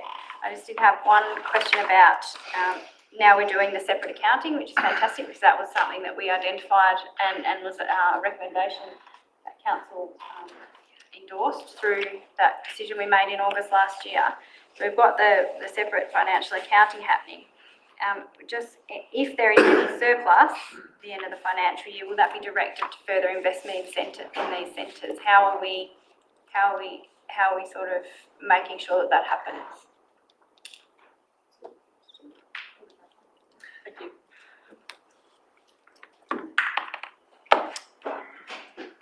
Through you, Mayor. At this point in time, the budget is not in surplus for those 2 centres, so we haven't identified a method of allocating surpluses. I know that was the will of the council when the investment in childcare centres was agreed to last year. If they do produce a surplus, it will be quarantined and reinvested back into the childcare centres. So we'll certainly have a close look at that if and when the time comes. Okay, wonderful. Thank you for confirming that. Any further discussion? Alderman Yaxley. Just a quick question, just regarding the proposed redevelopment planning, the discussion around that. What stages are we hoping for progress on those early stages, I assume? I can respond to that. I was looking across there at the director because this is, yes, we can. So, yes, we've been coming together as a planning team. There's still quite a bit of detail to work through. Sorry, through you, Mayor. I always get excited when it's to do with So, look, a lot of things to consider as we appreciate in a building shortage environment with builders, etc. It's still quite a bit of detail to go through because we're working on an existing site and facility. March, April would be at our earliest, but we are also talking about when's the optimum time to undertake that sort of redevelopment. So there's still quite a bit to have in front of us. So we will provide an update once we have that plan more fully understood. And so then we can manage expectations as well. So there is quite a lot to consider. That's great. Thank you. Any further questions or discussion? No, I'll go back to the mover, Alderman Cockshut, to close debate. Thank you, Mayor. Nothing to add from my end. I'll put the motion. Please raise your hand if you're for. Carried unanimously. Moving on to item 13, Community Engagement Framework Review. And we have 9 recommendations before us, so I won't read them out. They are, first 3 are up there on the screen in front of us in relation to the community engagement review and the steps from here that are proposed for council to endorse. They're popping up on the screen. Do I have someone to move these as a motion? Deputy Mayor, someone to second? Councillor Kendall, Deputy Mayor.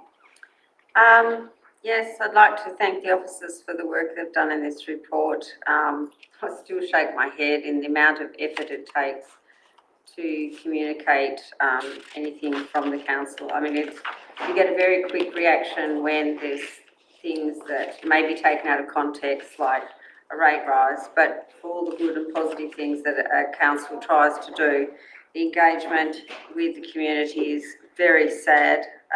In some cases we get 67 replies out of 50-something thousand people.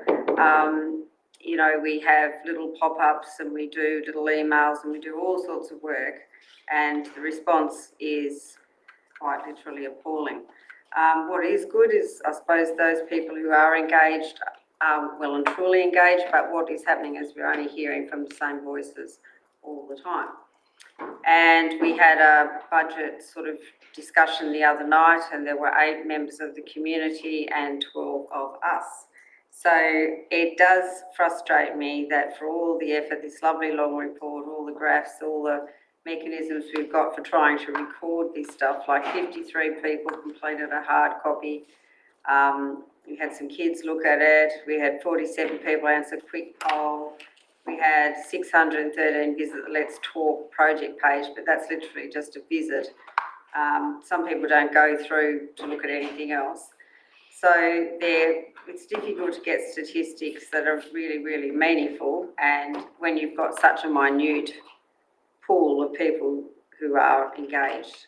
So all I can say is we just keep trying. It is our legal obligation to communicate with our organisation, with our community, and we can only do our best, but I do believe that the officers involved have covered off everything they possibly can think of, and then some. So all I can encourage is, members of the community to get involved if you can. It's not a scary thing, but we really would ask you to look at some of the great work we're doing and not just be negative. Thank you, Deputy Mayor. Any further discussion? Councillor Quick. I agree with Deputy Mayor. It must be really frustrating for our wonderful officers who have worked above and beyond the call of duty to see such a pathetic response.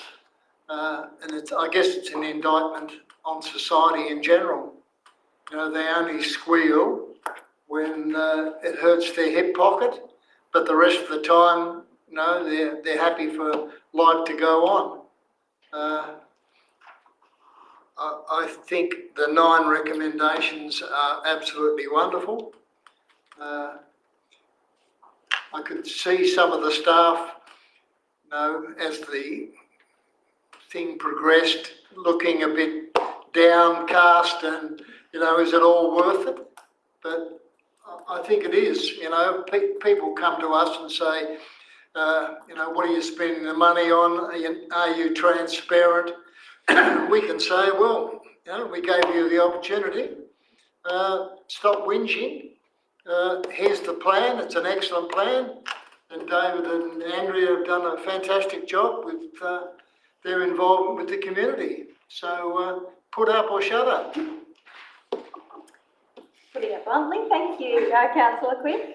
Any further discussion? Councillor Kendall. Yes, I would like to speak on behalf of the community in support of them.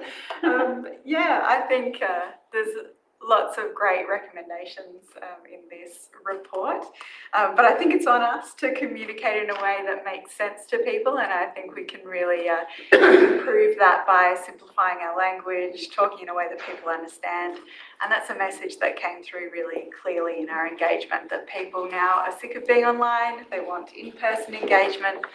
So I'm really excited about doing community pop-ups where we get to actually be proactive and ask people what their issues are when it's not something going wrong, when it's just in the street. So yeah, I'm really excited. I'm happy to endorse this report.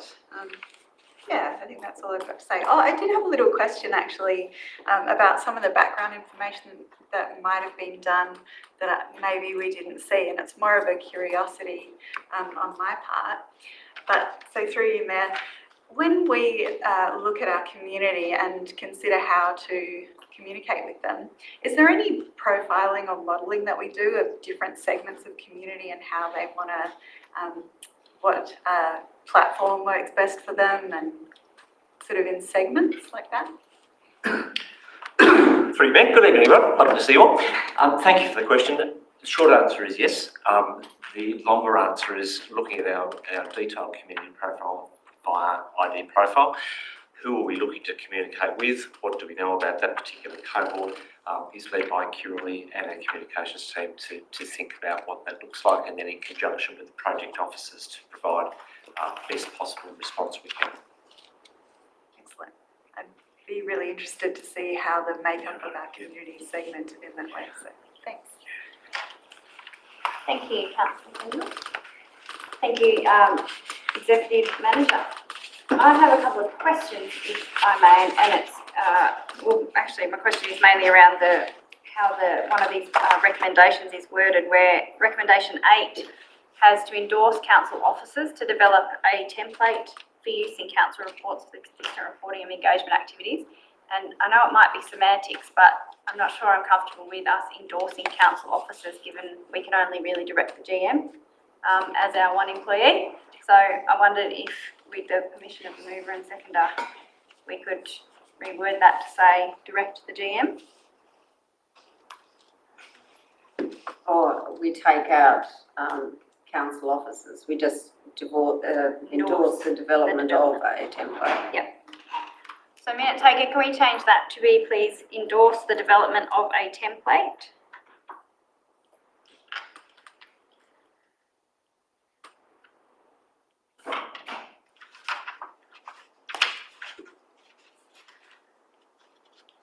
Happy with that, Deputy Mayor? Councillor Kendall, are you happy with that? Yep. The other question I had is in relation to recommendation 7, request a report back to council on refinements to the current supporting documentation for council's reference and working groups. I wondered if we need to specify a time frame there, or whether council GM and council staff have an idea on timeframes there. Just look into the executive manager. Director, sorry. Yeah, Director who's just disappeared on me. Our governance people are already looking at that, so I'm absolutely comfortable within the next 2 months, Mayor, if that's... Okay, excellent. Yeah. Because I was going to suggest, could it be by August, given that I just know there's some community interest, particularly from our access and inclusion advisory group or reference group that did exist in asking questions about when will we know whether that's going to be reinvigorated. So if it could be by August that we have a report back to council on that, on those reference groups, and that would be greatly appreciated. I don't think we need to add that in then, if we can have some certainty on that. Thank you. And I too speak to the motion, in support of the motion. This was something that was raised through our election campaign. Some of us in talking to community members heard that we don't really know a lot about what council's doing. We don't feel like we have a chance to have our say. as Deputy Mayor has said, there are a number of mechanisms here that council provides. We try and make it as easy as possible for people to have their say, and certainly that is what is being presented to us here. Providing that online platform through Let's Talk Glenorchy for people to be alerted as to when there are engagement opportunities arising, and the variety of ways that people can have their say, whether that be through doing an online survey, doing a quick poll online, coming to one of our community pop-ups or our community yarns, or seeking to get involved in a reference group once we receive a report back on what they might look like into the future, or just having a chat to your elected member. I think each of us, as we take on these roles, recognises that part of our role is talking to members of the community about what's important to them. So that's something that I think we need to emphasise as well, those opportunities. I think in keeping the language simple, this flyer that's been prepared, how you can talk to us, does achieve that purpose of being really clear on what those opportunities are and using as plain a language as possible to communicate that, and then how we talk to you. So something that we explored through this community engagement review was the difference between communication and engagement. Communication is us telling the community what we're doing and why, and when and how, and engagement is seeking community feedback and ideas and views to help inform our decision making.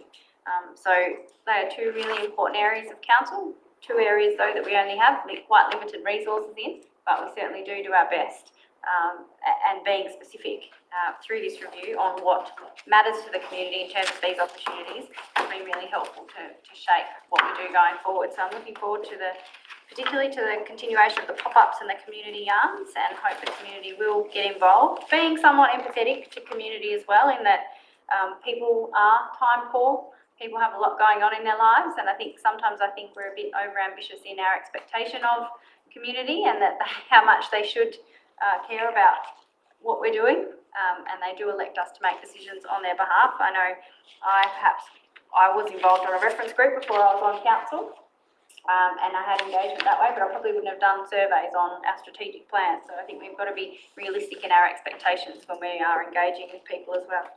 I'm very happy to support the recommendations, and I'm very grateful to Kiralee and Andrew and David and the team for all of the effort that they've put in over this last 12 months into this review, which was a priority in our annual plan.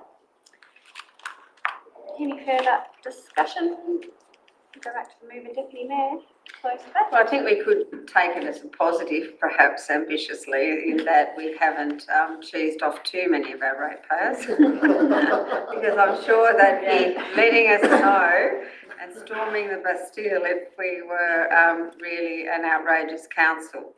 And to steal a line from Mr. Steenenberg, one of our greatest fans, well, attendees at least, democracy dies in darkness, and we are doing our best to spread the news of what we do in council. It's not our fault if people don't want to take up that opportunity, but to be fair, I think we are all so bombarded by emails, we're drowning in websites. We don't have the time to sit down and do a 20-minute survey for Telstra or council or somebody else. And yes, our feedback's valued, but in the real world, we're all, you can't even get bribed to do a survey these days. $50 voucher, go away.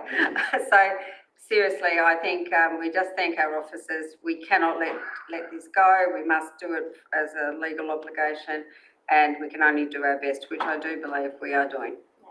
Deputy Mayor. I will also thank Mr. Steenbergen and Mr. Alderton and the other members of the community who gave up their time, volunteered to be on our working group on this project too. So thank you to you and to the other members of the community who were on that working group.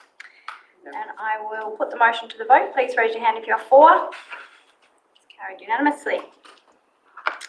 Moving on to item 14, Moona Taste of the World Festival Review. We have 5 recommendations. Alderman Yaxley. Sorry to interrupt me. I'd like to provide an alternative motion for the recommendations, if possible. Have you provided that to our minute taker? Yeah, I've sent it through to Marion, yes, and I've got printed out of the adjustments for. Okay, you want to hand one out? That would be wonderful. Thank you. So we have it up on the screen. Let's go. Thank you.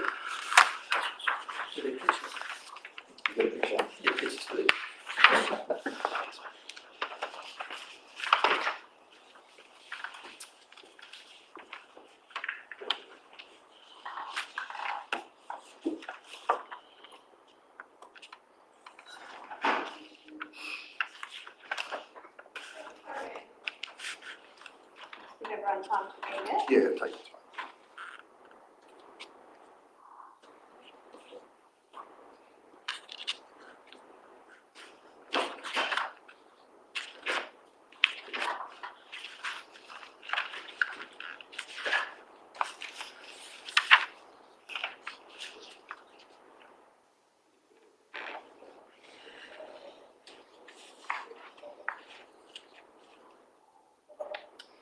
Moving that as an alternative motion, Alderman Yaxley. Now everyone's had time to read. Do I have a seconder? I'm still reading, Oh, you're still reading it? taking it in.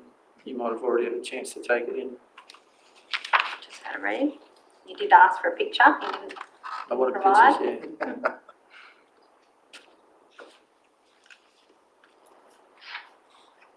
Just got to read both.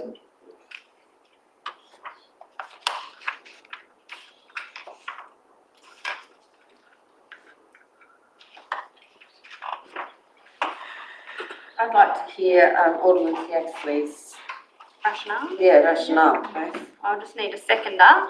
Seconded Alderman Cockshutt. Thank you. And we'll hear Alderman Yaxley speak to open the motion. Thank you, Mayor, through you. So, yeah, so there's not a major, huge change in the context of the original one, but the first set of recommendations, I just felt a little bit uncomfortable with some of the recommendations, that they seem to be a little bit without clear direction and not enough accountability. And I just didn't see a strong and firm direction in terms of the available funding. And my fear is that we would be in 12 months' time here in this same situation again and having the same conversation. So I felt like we needed some really strong and firm direction and accountability. And also, I think the Mayor mentioned before about in terms of endorsing officer actions, I felt a little bit uncomfortable in doing that as an elected member. Obviously, to have really strong and clear boundaries in terms of who we're responsible and directly asking. So my thought was to have that as there in the actual recommendation itself. And I'm happy to just go over the recommendations as well in terms of my thoughts. The Moon to Taste of the World was a lively event, and the community was much loved. And upon reading the report and the surveys, I felt that the current format has probably run its course.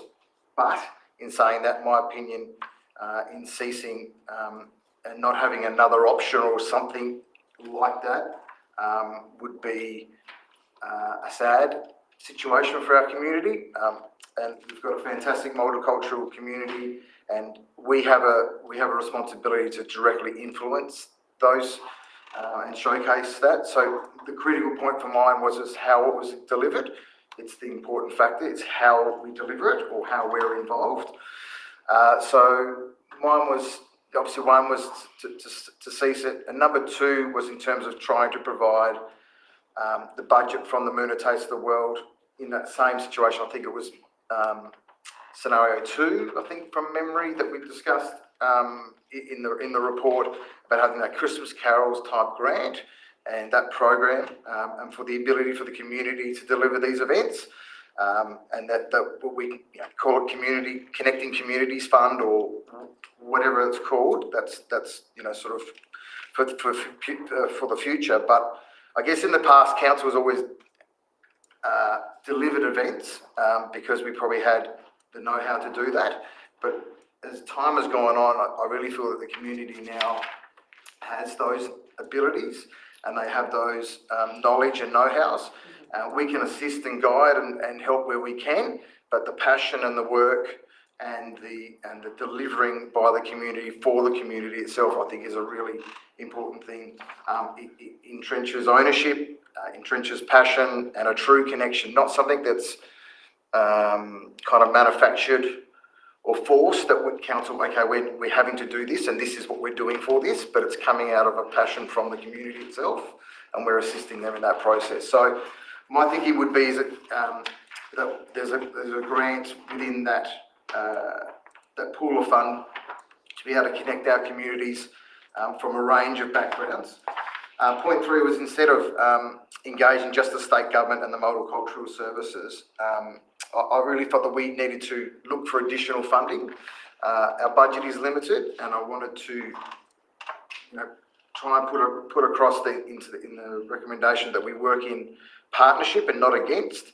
So streamlining our work, that we're pulling all in the same direction rather than having a little bit here and a little bit there, but that it's a cohesive conversation with state government, with MCOT, or whoever those providers of the services are, that we can have a strong and firm streamlined events from a range of council areas. But why not us be the leader in that and look at us from a southern Tasmania or a greater Hobart area, and let us be the leaders in the conversations that we can have bigger events, bigger than the Moona Taste of the World, whatever that is. But again, we don't know what we don't know, so we need to engage with the appropriate people around it, and having again another time frame in that, so we're progressing along the time frame, so we're not sort of just, it kind of gets put aside. I just feel that it's an important aspect of our community, and obviously much loved,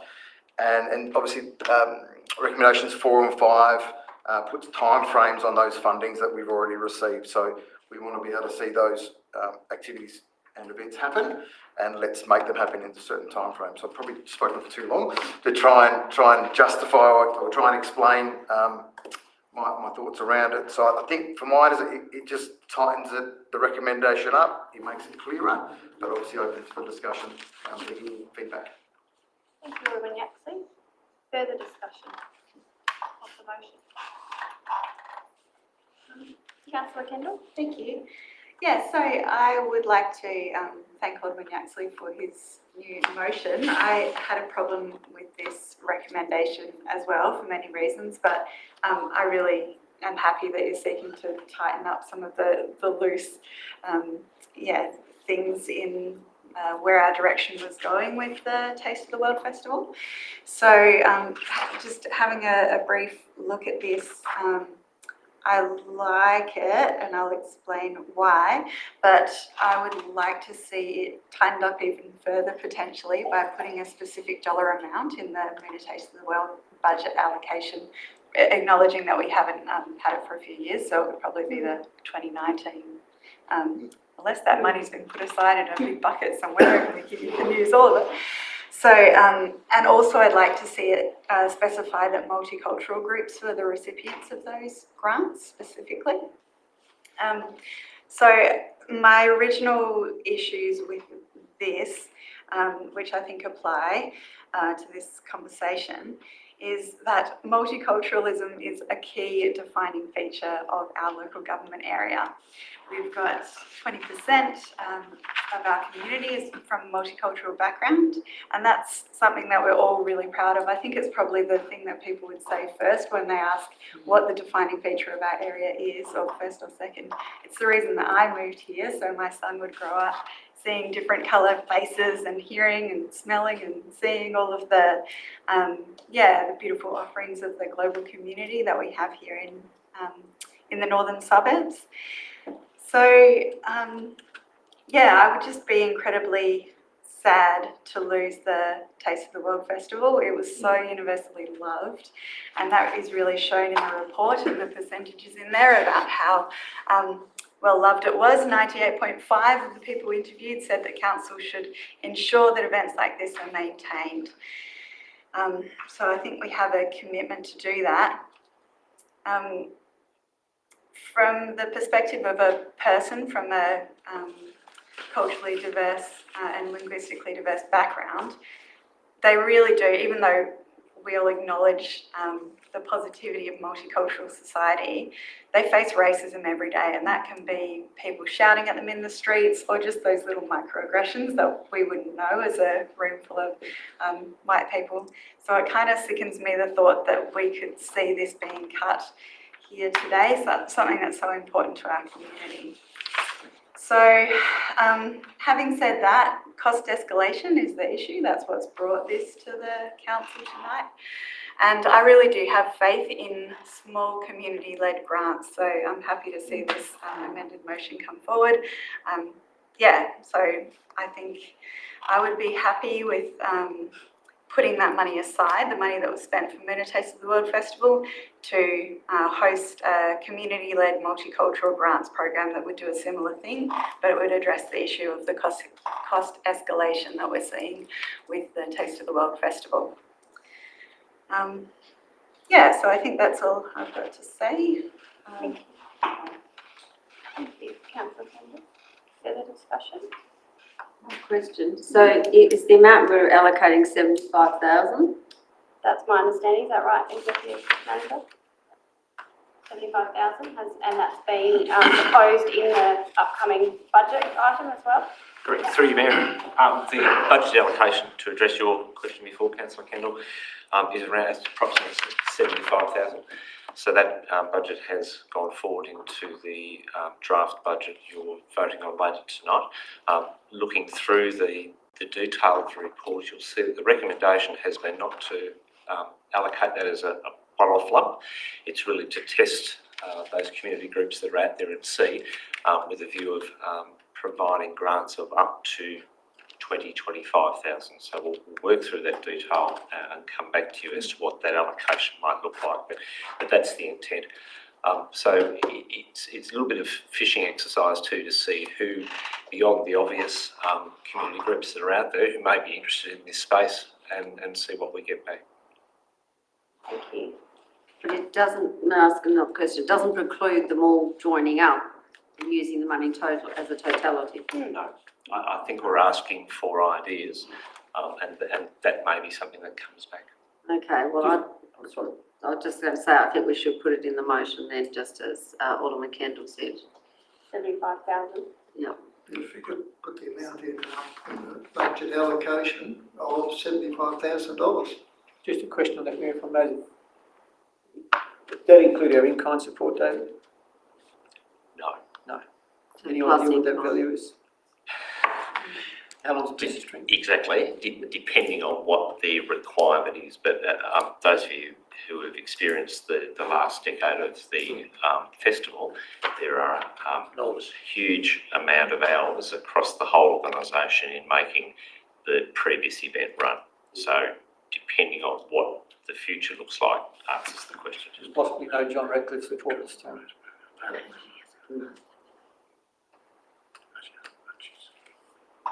Alderman Cotter. Thank you, Mayor. Just on the point in regards to cost of the Taste of the Well, it was between 110 to 187 grand to deliver back then, and the report does say, bearing in mind increases, it would cost an extra 28k to deliver. So I think the path we're going down in regards to the 75k with all these smaller grants to add up, I think we'll get more bang for our buck, and it moves us away from taking all the cost pressure on as a council ourselves. It's end of the day, it's not really our core business to do major events like this. How do we act as an enabler through grants to engage our community and our key stakeholders to do stuff like that?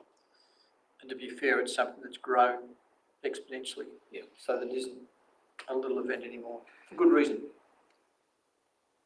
Thank you. Further discussion? I speak to the item as well, and I note the survey findings that when asked whether council should continue to run the Moona Taste of the World event, majority of people said yes, and we know, as Councillor Kendall has said, that the Moona Taste of the World was a very much loved event, last held in 2019, so it's been missing from our calendar for a few years, but we have seen over that time Moona Sounds of the World run. We've seen other cultural activities happen to support our multicultural community and celebrate our diversity.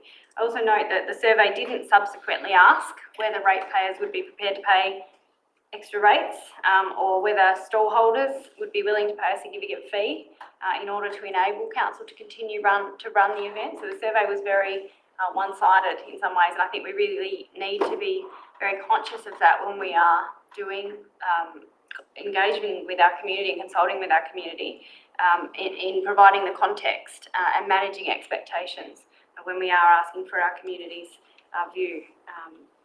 So it's something we need to learn from in future when we're doing these reviews. But moving on from that to get to the recommendations that were presented and through the motion that Alderman Yaxley has put forward, I support the discontinuation of the Moona Taste of the World Festival in its traditional format. But I emphatically state that my support of this motion is not only due to cost escalation. In recent years, Council has supported local organisations to deliver events that bring people together and celebrate our diversity through our carols, grants, through Sounds of the World and other activities at the Moona Arts Centre. We had a wonderful Harmony Day event at the Moona Arts Centre this year. But the report doesn't mention these activities, nor did it mention Showcase Moona, which was a funding program that Council delivered in 2020, 2021, can't remember now. It was through COVID anyway, from funding that was provided, a loan funding that was provided through the state government's COVID economic recovery program, and Council used $80,000 to support community to deliver locally led events. How could we forget Showcase Moona? Coming out of COVID in June 2021 we provided that $80,000 for a creative placemaking project to activate specifically the Moona Hub. It funded 14 community-led projects delivered by local artists, creatives and innovators to promote and celebrate Moona and its diversity. And the outcomes in terms of collaboration, in terms of connection and ongoing impact were outstanding. We had projects and events delivered by disability service providers in collaboration with other organisations. We had programs and events delivered by musicians and artists. We had environmental activities and beautiful murals painted around our city. And the To the North Market was in fact born out of a Showcase Moona grant. And we've seen that continue with support of Council over the last couple of years as well, which in itself is an event that celebrates our cultural diversity, among other things. Showcase Moona showed us how supporting and empowering community is the best thing we can do to support both the social and economic development of people and organisations within our community. The outcomes and impacts are far greater than when Council runs an event for community. Community and economic development is not telling community what it needs and doing it for them. It's asking a community what it needs and empowering them to deliver that. A new grants program enabling this, in my view, is the best way to celebrate our diversity and connect community, bringing Council, community organisations and micro-business. We have a lot of micro-business through our municipality that we haven't had a lot of connection with or support for as a council. So bring those groups together to reach our full potential is what this opportunity provides, and I think that's something that we should be celebrating should we support this motion, that we should not lament the loss of an event that was, but celebrate the opportunities that a program like this can really provide for our community. So I'm very supportive of what's presented. Any further discussion? Councillor Kendall? Yeah, can I ask that we also include the provision for the grants to be given specifically to the multicultural community? So you're asking for an amendment to the motion? Yeah. So it's quite a specific amendment. Yeah. That perhaps doesn't necessarily. No, not really. You just take it out of the one that says community. Your connection. Yeah, and just keep it as multicultural. So at the moment, the intent of the motion is quite broad in that, I guess, organisations could auspice events, but they might not be specifically multicultural organisations. How would you define multicultural organisation? I guess would be my question. An organisation that is from a culturally and linguistically diverse background. So that would mean an organisation that's couldn't apply for funding. You know, like if say a local organisation's not an incorporated organisation, but they want to run an event, they wouldn't be eligible to apply for council funding. They might need an organisation to auspice it. That would preclude that. Well, they could either be of multicultural background themselves, or they could be an organisation that supports culturally diverse and linguistically diverse communities, so either one. So if we just change, Mayor, the word "and," so if it goes for events that aim to strengthen community connection and by celebrating cultural diversity with guidelines or something like that. Following on, sorry, from the Alderman problem, could we invite multicultural communities to register their interest? Yeah. So that we have a list of them registered with us, and if some of them aren't, don't actually fit the bill when it comes to incorporation, we can suggest to them, here are some pathways so that you can, and then once you've done that, you can put your hand up for money, because I'd like to see dozens of multicultural communities vying for that 75. And we can then say to the state government, look, we've put our money where our mouth is. You guys give us an extra 75 because there's 7 or 8 or 10 communities wanting to participate in something. Yep. But I think it'd be good for them to register with the council. Once this is endorsed and out in the community, rather than the bad sort of press we've had that, we're going to cancel something and, in the Mercury today. This is a real positive, and we should say to the multicultural communities, register your interest. We're happy to show you the right way to get incorporated if you're not, and go for your life. Thank you, Councillor Quick. I think that's a very good suggestion, and I think, if I may, that level of specificity will come at the next stage where we have the guidelines presented to council for endorsement, which will very clearly outline the proposed eligibility purpose. So this, from my perspective, keeping it more broad at this point enables us over the next 2 months in the development of the guidelines to consult with organisations through, as you suggest, Councillor Quick, developing some sort of register of interest, which will show us the interest of organisations in actually using this sort of funding, and making sure that we are going to be able to spend the $75,000 to get the best outcomes. Now, if I may just say, I think the reading of the room is that this was money devoted to the multicultural sector, and we'd like it contained to the multicultural sector. To support the money, I think was in intent. So if you think about it from that perspective, it supported an event that the aim was to promote and support the multicultural community. But the money was council's. Council was using. Council's not a multicultural organisation, but we were running an event to support for that purpose. So it's all about the purpose rather than who actually runs the event. So that's my concern about making it that specific. It will preclude potentially events that could be really beneficial to the multicultural community. Yes, well, we're all on the same page that we want the outcome to be a multicultural event.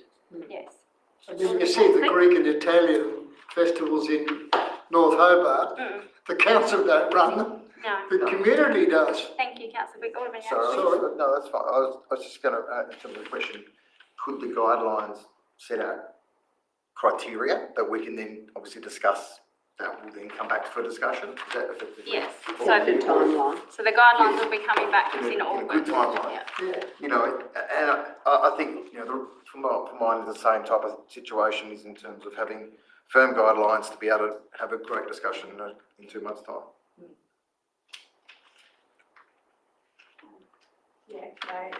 So my fear, and you clarified it well, I think, Deputy Mayor, is just that I would hate to see any of this funding be lost to the community, and so that's what my intention was in putting that in writing. But if that's on the record as what the understanding is, because even though it is a small portion of our community, it's for the benefit of all of our wider community to have a safe place to experience new cultures, and also one of the only opportunities for that multicultural community to hear, you're welcome, we value you, you're welcome here in this place. So it's quite important to me. So I'm happy with that, if that's the understanding. Yeah, well done, mate. And just another I guess it's a question. Has to be a question, isn't it? Yeah, well, you will get the opportunity to close the debate, so if you want to save it. Any further discussion? go back to the mover, Alderman Yaxley, to close debate. Oh, look at that. Thank you. Thank you, Mayor. And I'm really excited about in terms of the ability for us to work with state government and to be that leader within that area as well. We have a great community, and we have.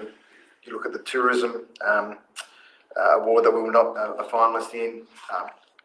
You know, we've got a great place out here, and the more people come and experience our city, the better we will all be, and the state will be as a whole. So if we can work together, that'll be great, and thank you for considering it. Thank you. I'll put the motion to the vote. Please raise your hand if you're for. Carried unanimously. Moving on to item 15, Glenorchy City Council Christmas Carols grants. And we have recommendation that Council note the success of the 2022 trial. There's 6 recommendations. They'll come up on the screen, so given the length, I won't read them all out. Do I have someone to move this as a motion? Thank you, Councillor Kendall. Someone to second? Alderman King, Councillor Kendall. Yeah, so in support of the conversation we just had as well, the outcomes of this Funded Carols event were fantastic. There was a range of events, and they had attendance between 80 and 450 people. The events brought the community together, and they were really overwhelmingly well received with positive feedback. The total grant funds were 23,200, with 825 returned in unspent funds and 2,668 used for administration. Yeah, they provide great bang for buck, and singing at Christmas time is good for all of us. Thank you. Any further discussion? Alderman King. Having been involved in Carol since 2008 and seeing this trial we brought in last year, how it really worked, and how many did you say for up to 450 people in the event? Yeah. I thought Constar got much more than that. What does it say in the report? But It was around 500, I think. yeah, broad figure. I just think this is the way to go now. I'd have been happy to have done that with the previous one as well, but I think this is the way to go. Thank you. Any further discussion? I will put the motion. Oh, go back. People Sorry. attended Austin's Ferry. Oh, Austin's Ferry. Yeah. Go back to anything to close debate, Councillor Kendall. No. No. So I will put the motion to the vote. Please raise your hand if you're for. Carried unanimously. Moving on to item 16, Waste Management Strategy Progress Report. The recommendation Council receive and note the report on waste management strategy progress for the period to June 2023. Have someone move this as a motion. Councillor Quick. Someone a second. Alderman King. Councillor Quick. Councillor Quick, over to you. I'd like to compliment the staff on once again providing us with an excellent program of what's going to happen in the future, an issue that interests a heck of a lot of people in our sort of throwaway society.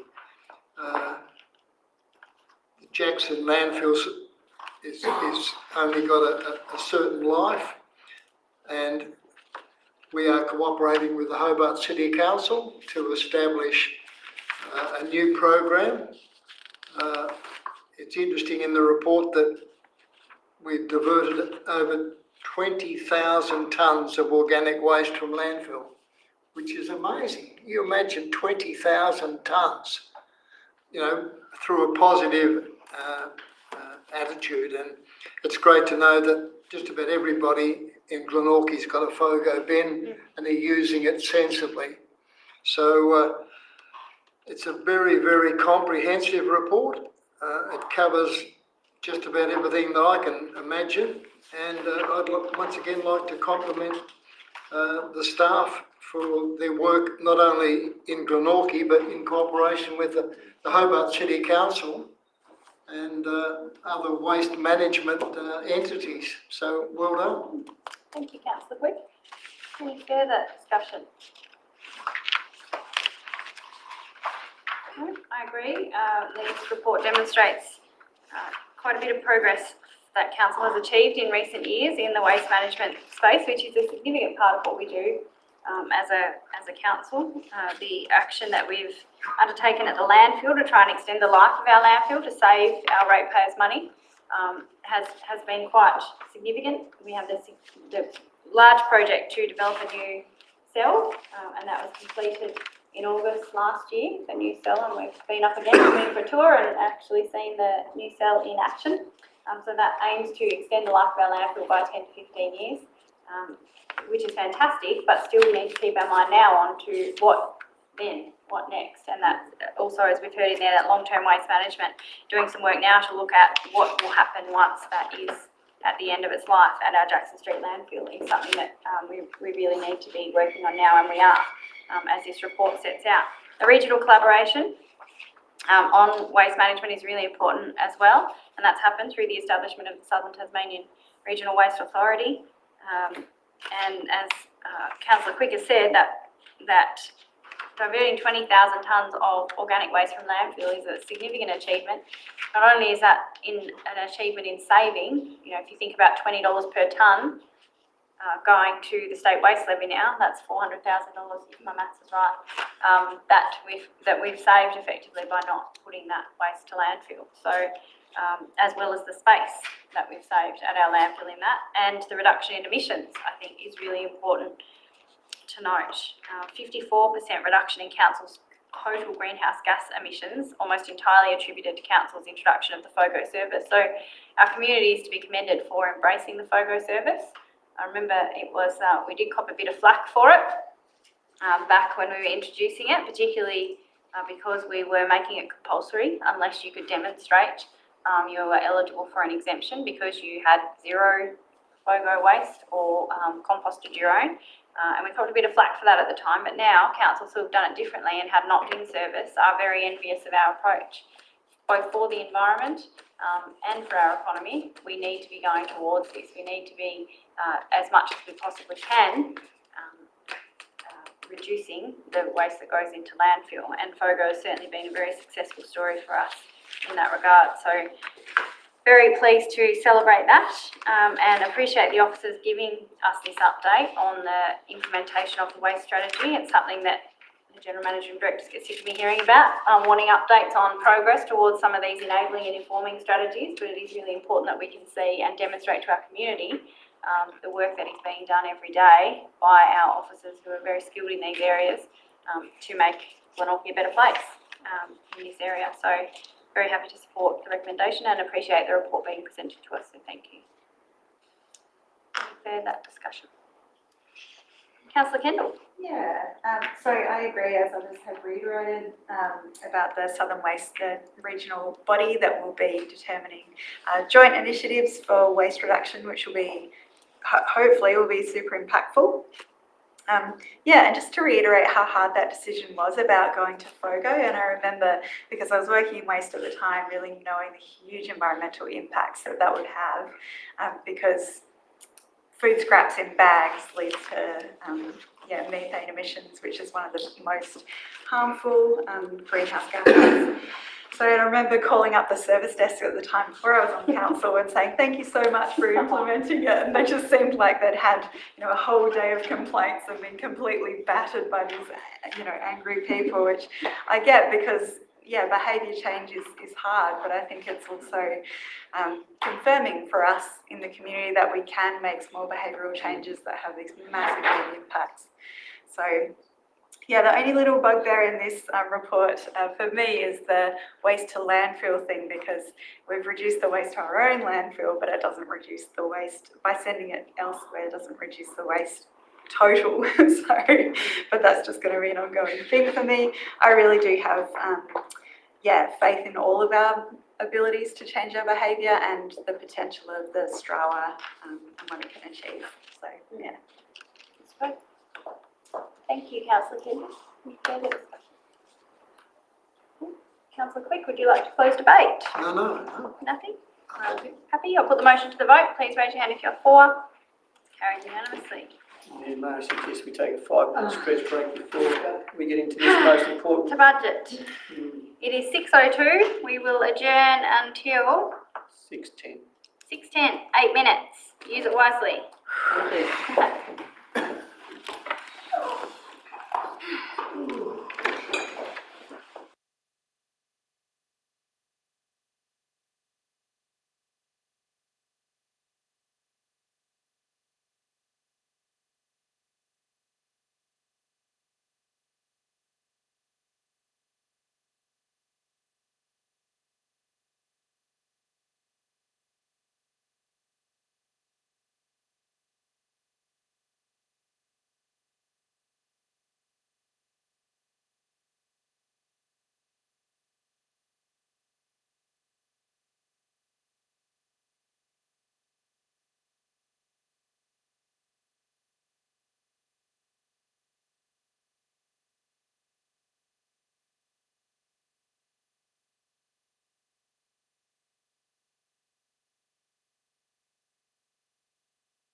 On item 17, budget estimates 2023-24. We have 10 recommendations before us in relation to the budget.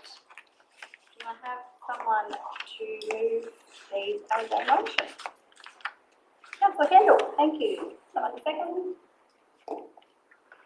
Alderman King. Councillor Kendall, over to you to open debate. All right, so I thought the community might be interested in the things that I have learnt and become aware of through this process of being involved in navigating a council budget and all of the workshops and projections and background stuff that's gone along with that. 3 things. Number 1 is that inflation and rising costs disproportionately affect councils, because what councils mainly do is that capital works, where we've really seen those cost increases, and CPI increasing in things like building and construction, which is the big bulk of council work. Number 2, I have learnt that the council has been significantly focused on cutting internal costs in the last year, which I wasn't really aware of before coming on council. And so council has been doing that work to look for savings and efficiencies, which was something useful for me to know in this context. Number 3 is that, knowledge from my previous life. I'm working in board governance. The cash in the bank ratio, so that liquidity ratio that the Tasmanian Audit Office requires of organisations, between 3 and 6 months of operating costs to be in the bank at all times. So the money that they're going to spend is in the bank there in case of major catastrophes. So those were all useful things for me to learn in this process. It's been a difficult process, and obviously it's incredibly difficult financial times. So what's hard is there's a cost of living crisis. As someone mentioned in the questions, it feels like every other day that there's a new rising cost percentage that's announced, whether it's water or power.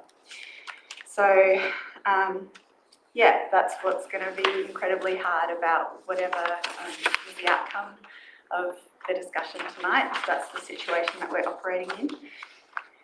What else is hard is that I'm deeply concerned about the impact of landlords passing any rate rises onto their renters, which is something that we don't have a lot of control over.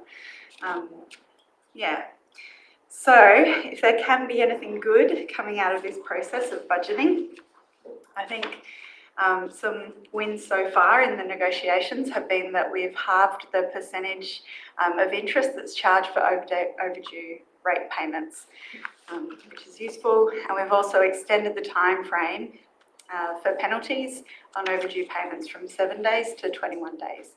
So hopefully all things that are going to make whatever decision we make here tonight less of an impact to bear in the community. So knowing all of that behind the scenes stuff, I support the budget that's been put, and I think it would be useful for those of you who weren't in attendance at the budget briefing to look back on that recording if you need more information about the context that we're in, and just how dire it is for councils across Australia really at this moment in time. One option that we had was reducing, that we didn't take in these discussions anyway, that is still an option, is reducing the timeframes for servicing of our infrastructure, or lowering the condition of the roads and when we repair them. So we haven't gone to any of those cuts to basic services for the basics that the community expect us to deliver. I have hope that in the future, and it's been a part of this process of us discussing the budget, that there's scope for us to implement differential ratings, which has recently been demonstrated by City of Hobart, when they decided to raise the rates for vacant land, and the income generated by that offsets the cost for the general wider public. So I think there's great scope for the future of us investigating that, and I'm personally committed to doing everything possible I can to get this in place before the next council budget, because I think there are estimated to be over 600 vacant homes in our area, and that's going to have a huge impact. It could impact the budget and then everyone's rates beyond that, but it could have a massive positive impact in the housing crisis that we're also facing right now. So that's my little summary of my experience of the budgeting process. I'm happy to open it for discussion. Thank you, Councillor Kendall. Further discussion? Alderman Slade. Yes, Mayor. Alderman. I'd like to acknowledge the hard work that council staff has contributed to the budget estimates for 2023-24. Collectively, it's an important role for us under the Act to do in relation to many things, but in particular development and monitoring strategic plans and budgets. But myself personally, I also go back to the other parts of the legislation, which it says that, you know, I'm there to represent the community, hear what the community is saying, facilitating communication and to represent them on issues. And that's what I tend to do tonight. I believe our community is really feeling it's really at the pointy end of the current cost of living expenses. And I've got this actually written out so I don't miss anything. In recent times, I've particularly been upset seeing just how tough it is for many of our community to survive financially. I've been on council on and off for approximately 30 years, and I simply haven't seen our community at its worst.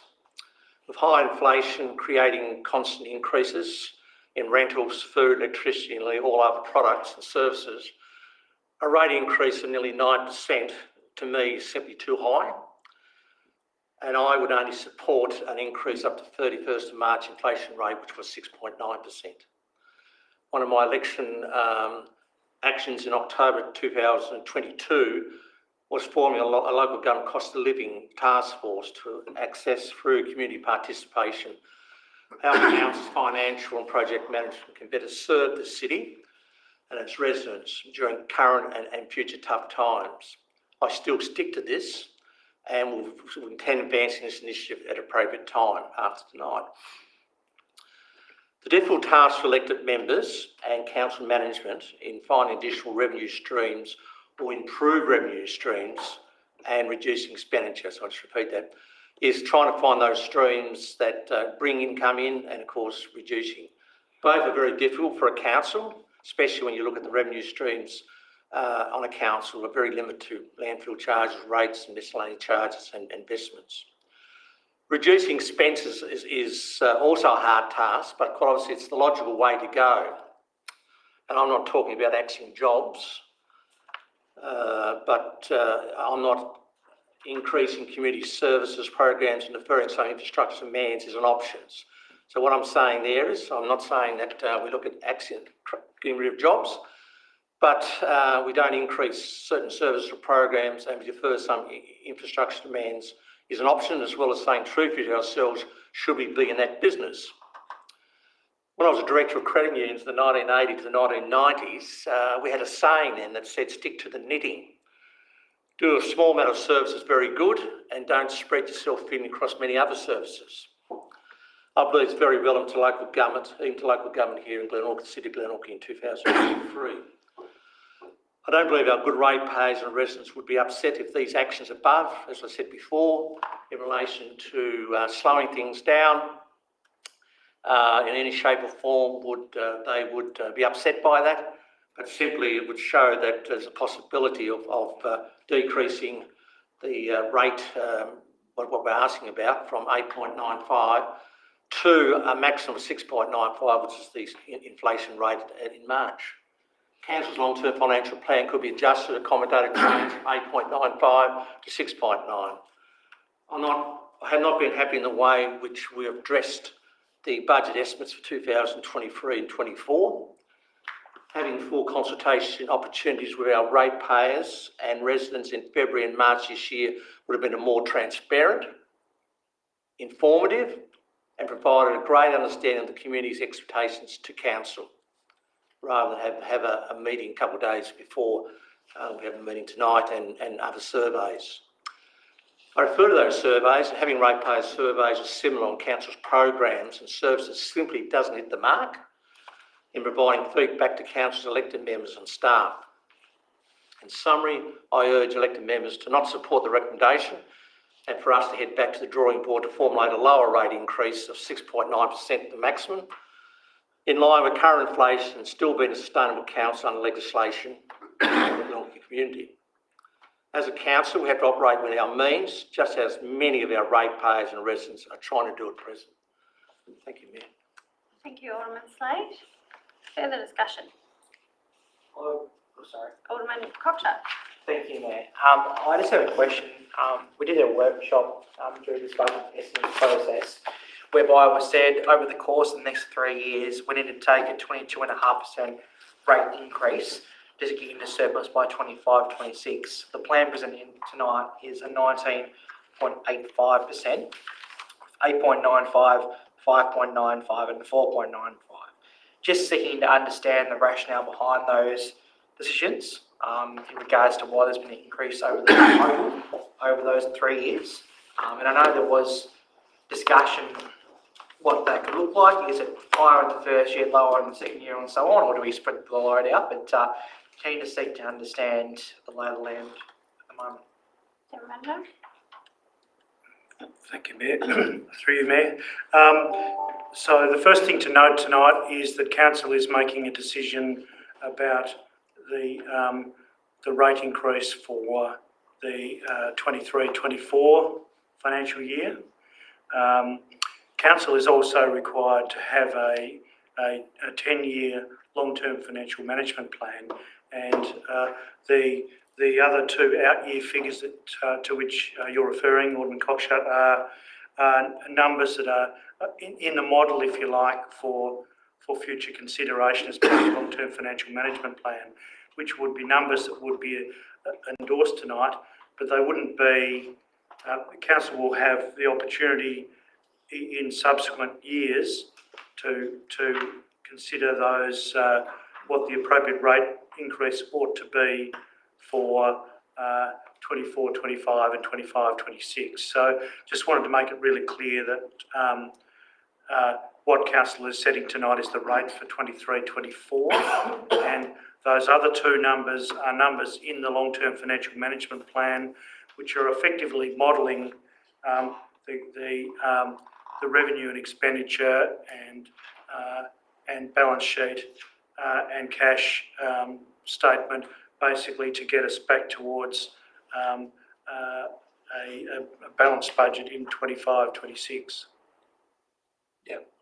Yeah, that makes sense. I guess where I was coming was we had this discussion where we needed to have 22.5% over the 3 years, and now that's dropped over the 3 years to 19.85. So it's those kind of unknowns, so to speak, of what could happen.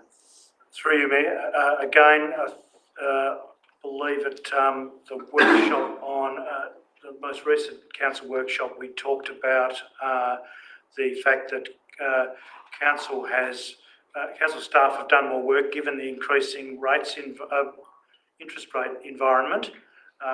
What we've seen is an increase. We were virtually, in the last probably 2 or 3 years, we were virtually earning zero in interest income.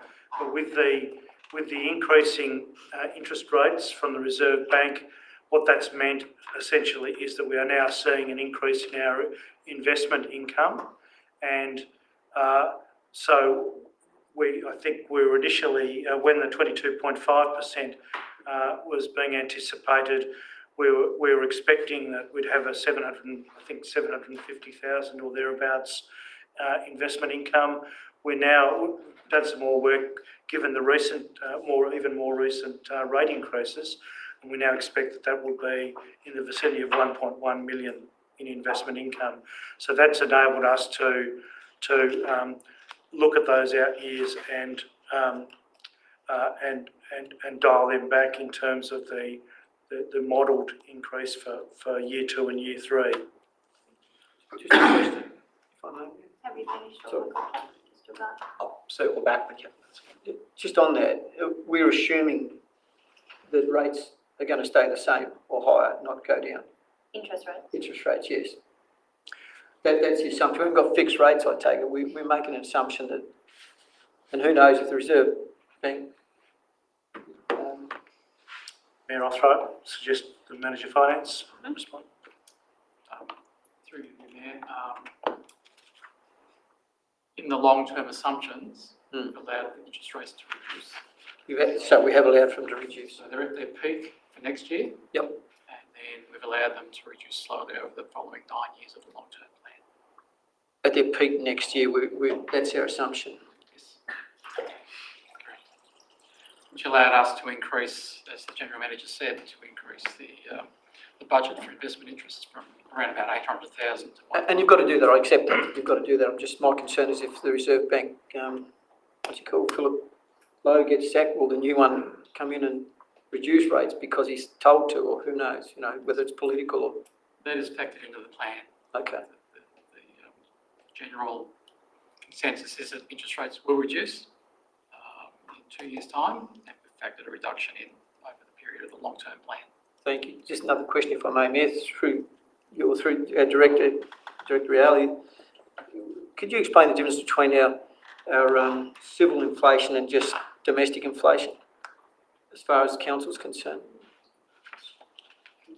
Dr. Reali? The civil construction index is basically measured off the cost of materials to build roads and other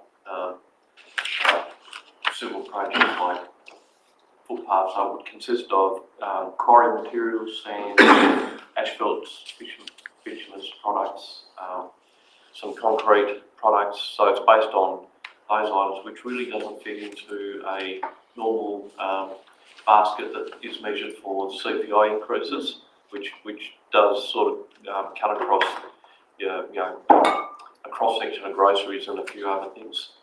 The construction index, which is another one, is more for the structural constructions like buildings, and so that's another measure which includes timber, steel, roofing products, windows, glass, those sort of things, and that is actually even higher than the civil construction index. So we do have three indexes: the CPI, the civil construction index, and just the normal building construction index.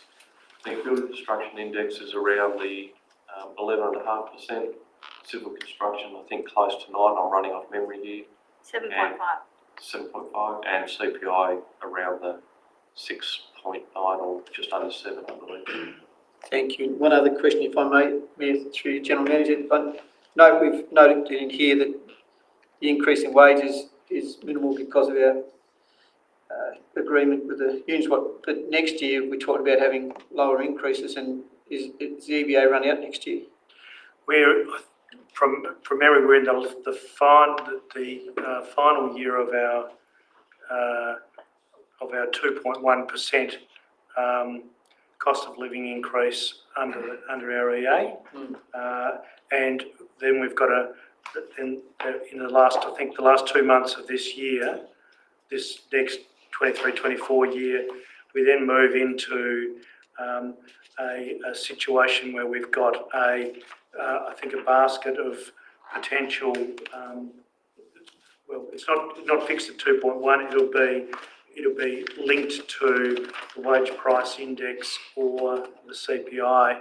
I can't remember the precise linkage, but I think it's greater of one or the other.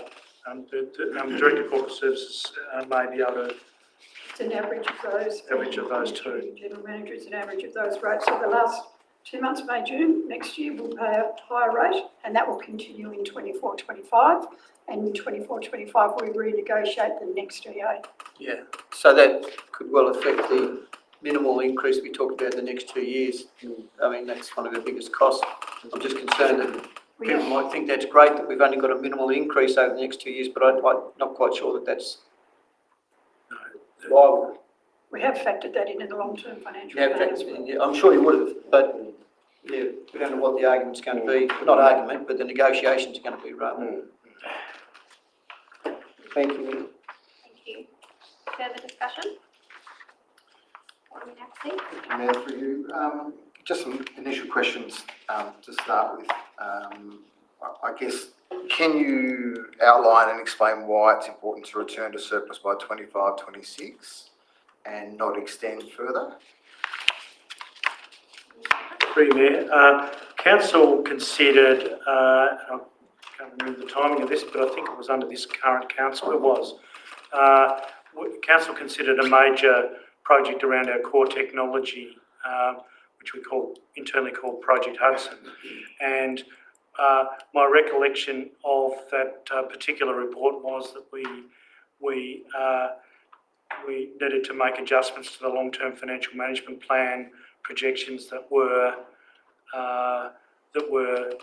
set in the budget process last year, this current year, and that meant the outcome was that the adjustments to the long-term financial management plan were dialed back from 26-27 to 25-26 at that point.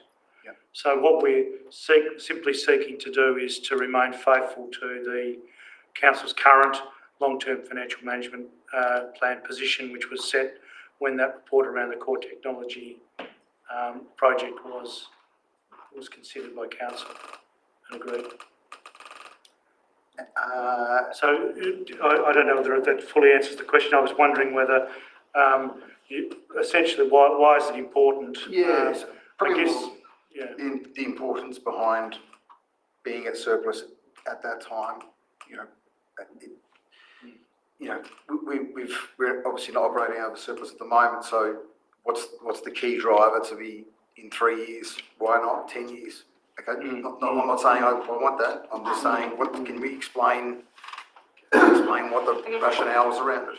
It's good governance to Yes. not be in deficit, right? And this council has had a long history of being in deficit. So the sooner the better, the sooner we are able to go over and above in delivering when we're in surplus. Because if we're just getting by or spending more than we're earning, we have reduced capacity, I would say, to actually do bigger and better things. So. Well, it is simply like a household situation. If you spend more than you earn, ultimately you're running down the amount of money that you have in the bank, and that's the issue for us. Is that our modelling is suggesting that if we run the money down in the bank any further, we're going below the Tasmanian Audit Office's lower threshold, which is basically 3 months of funding operations. So, and I haven't got the numbers in my head at the moment, but it's around about 5 million or so to run the council for a month. So effectively, we need to have that sort of level of money in the bank to fund those operations. If we fall below that, we're running into liquidity problems. Yeah. A second question in terms of just considering Alderman Slade's comments in terms of the rate being at 6.95. What impact on rates revenue would be taken if that proceeded? I guess it's a big question on short notice. The number, every percent used to be 384,000 last year, but it changes each year. So the Manager of Finance will be able to give you more of an idea. So if we reduce from 8.95 to 6.95, which is a reduction of 2%, is what we were planning. The reduction in rate income is 857,000. Yes.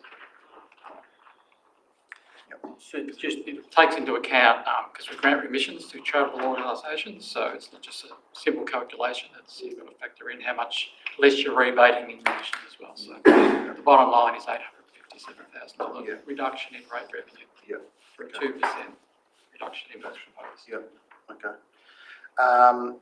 And I guess it's just probably not, it's a loaded question. Well, it's a question probably can't quite be answered, but I guess in terms of are we looking at having to reduce, if we did do that, what service levels in terms of on roads and service that we would have to reduce or stop, or I guess there's a whole range of conversations that can be taken out of that, or if there's an extension on a range of things. So I guess that question is, what are we talking about here? Like, if we're talking about just under $1 million out of the budget, does that impact the budget severely, or is it something that is a short-term hit? Or do we not have enough in reserves? Through you, Mayor, it's certainly not a short-term hit, because essentially the whatever number is decided becomes the base for future out years. So it's not simply a 23-24 decision. It's a decision for a stream of future years, because the following year you either you realise the lower revenue continuing into the future, or you increase to catch up again, if you know what I mean. Yeah. So it's a decision that would be felt through, just to give an example, felt through the life of our long-term financial management plan. In terms of what we would need to do, look, we would need to take that on notice and work pretty quickly. Clearly, the previous council required some cost reductions of me, which resulted in redundancies and reviews to programs, and we found savings there, but that yes, it meant a reduction in the services. Yeah. But we would need to go back and look at what those. Yeah. Okay, that's fine. I'll just make a comment as well. I guess no one is happy about rate increases, and I echo everyone's comments currently so far around that. It's difficult for many people, and it's good that around the table we clearly identified to make some allowances in terms of the extending the timeframes, as Councillor Kendall mentioned, and the aligning of the due dates. And it was a really important discussion that we had during that time frame, so I really appreciate it, and it's good to see that has been taken on board. And for miners at Glenorchy, we're experiencing, we're growing, and we're experiencing growing pains, and we're having to stretch and adjust to the growth and the activity that we're experiencing, and it's not pleasant and it's not comfortable in terms of having to try and make those budgets, estimates and conversations in this current budget. And I guess our first reaction is always, if there's a little bit of, if there's pain, it's always you kind of just want to stop and to resolve it. But I guess I feel like we've got two situations we can do. We can shy away from it and not take a really firm step in getting our bottom line sorted out, or we can kind of shy back, which means that we have to then reconsider delivering the best where we might not be able to do certain activities, or certain things will have to be put away. And I really want to see Glenorchy. I think we've begun a really positive journey. I think for miners in the last 12 months, I think we've come from a journey. We're going through another journey where we're starting to see some really positive things happen in our community.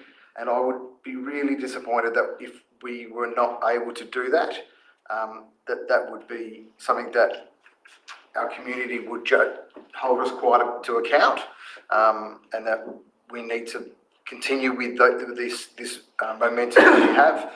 I feel like it would be poor governance to allow us to go backwards and regress, but also taking that same ability where we've got a hurting community in terms of their back pocket as well, and it's either figure is not good, and so in terms of being able to continue to innovate, continue to progress what we're doing, and to see Glenorchy continue to take the shape and the growth that we can deliver, I would like to see us stick to the 8.95. It might not be popular,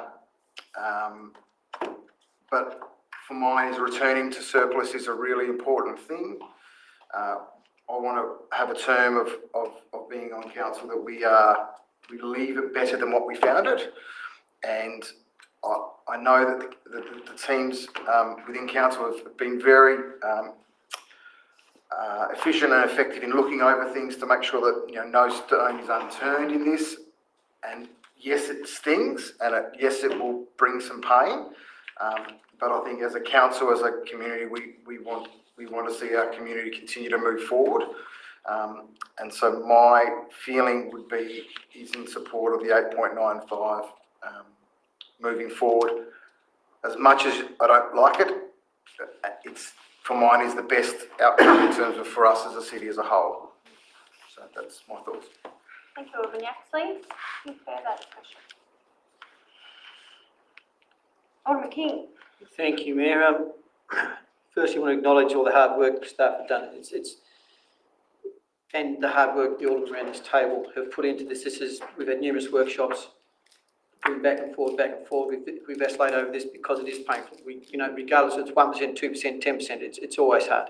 Just want to indulge myself for a minute that when we went to the briefing, the budget briefing on Thursday night, it reminded me of, and Councillor Quick would know this far better than me, I've been to several federal budgets and they are like Amway sessions, and everything's decided in advance and the Treasurer spreads it all, and the state budget's very similar, as Alderman Hickey would know. But here we are, face to face with the community, arm's length away, and I commend particularly our new aldermen that haven't done this before. It's quite a difficult and confronting experience, so congratulations for your approach, and those that have come back, like Alderman Slade and Councillor Quick, it's not a simple thing to do. And I appreciate there are two sides to the coin in which way we go. So again, I find it very difficult, but I'm also supportive of wanting to try and get rid of the deficit. I'm not sure that we'll ever know until the next year comes around and the year after that comes around as to how close we are. And that's not a criticism of our modelling. It's not in any way, shape or form. It's the state that the world's in. We know what's happened in the world. We see it every day on the news that there are things that are costing the whole community an enormous amount of money, but we can't control the uncontrollable. So we can only control what we can control, and I reluctantly, I don't even know if it's the right term, in support of what we do. I prefer the 8.5, which is what we often talked about originally. I'd rather it sat there, but I know that's only 0.45%. But I remind the public again, the next 2 years are not locked in, and be aware that things could change. They could be less or they could be more, but we've got to model and have estimates of what might be the case to continue to, as Alderman Yaxley said, grow this council and get it in the state that it should be in. I'll leave it at that. Thank you, Alderman King. Alderman Cockshott. Thank you, Mayor. Echo Alderman Yaxley and Alderman King's comments. I guess it's a bit of a line in the sand moment. We don't want to make this hard call with rates, but to get back into surplus and to reinvest those money back into our community, we do need to make some really hard calls. And we know the community is doing it really tough at the moment, but if we don't do this now, then we're never going to get back into surplus and we won't be able to deliver as a council across projects. Things I wanted to highlight as well, and I know it's on the next agenda item, but it's also in this report, is the capital works budget. So there's 32.6 million planned for next year, and a key aspect is the major projects plan. So the 16.7 million going into the North Chickle Junior Soccer Hub, Tyser Park, KG5, Gibbons Reserve, the childcare centres we just talked about, and the multicultural kitchen and facilities and Cadbury change rooms. There's a lot of stuff happening in the city. There's a lot of development, which is great to see. It's good to see that our money as a council is being reinvested for the community to use. I think the Gibbons Reserve play space and Benderfield play space are ones who are eagerly anticipated by the community. So I'm looking forward to seeing those completed. The other thing I wanted to call out, and I think Councillor Kendall may have mentioned it before, sorry if you haven't, but it was in regards to the direct debit options for the community. So ratepayers can choose weekly, fortnightly, monthly instalments or a lump sum. So we are giving people a lot of options. So over nearly 5,000 people or ratepayers took advantage of the direct debit options from last year. So we do 40 weekly payments, 20 fortnightly payments, 10 monthly payments, 4 instalments or 1 in full. So it gives a lot of options to people, and we are flexible. So if there is any financial difficulty, just reach out to council and or staff, and we're happy to work with the individual ratepayer and the person to get it through, because we know times are tough out there. Thank you, Ms Cocksharp. Any further discussion? Deputy Mayor. Up to you, sir. Well, thank you. I acknowledge all of the comments made before, and I am a passionate believer in good governance and doing the right thing at the right time. So for all of our interested constituency, this has been a tough decision. It's not been one made in one meeting. We've had several meetings, we've had several bits of advice, we've sat through digital spreadsheets where we've moved it around. What impact does this have on a small unit in Moona? What impact does this have on a large house at Berridale?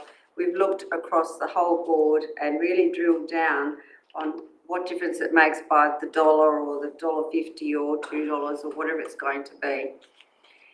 When I first joined council, I was absolutely appalled at the state of our project management in that Chigwell, the Chigwell soccer grounds, the KG5, the childcare, several of our parks that had big grants sitting around, poorly managed.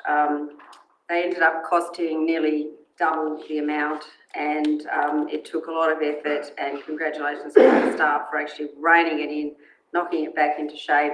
In actual fact, having to drop 1 or 2 projects and merge them to really bring them back on so they are actually getting delivered now.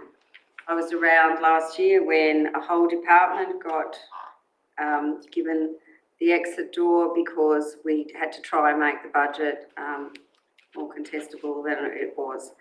We have had over a decade as the general manager of deficits, and that is just appalling. So at some stage we have to bite the bullet and say, this is on our watch. We have to clean up our act. We have to get this back into a manageable outcome. We're custodians of millions of dollars worth of assets that the public rely on, and that includes things like public toilets, the childcare, all of the other issues, the parks, safety and swings, safety on our roads. And you can't extend and just put off to the never repairing roads. It ends up costing so much more to your community, and also to the wear and tear of their cars and all of the rest of the environmental problems.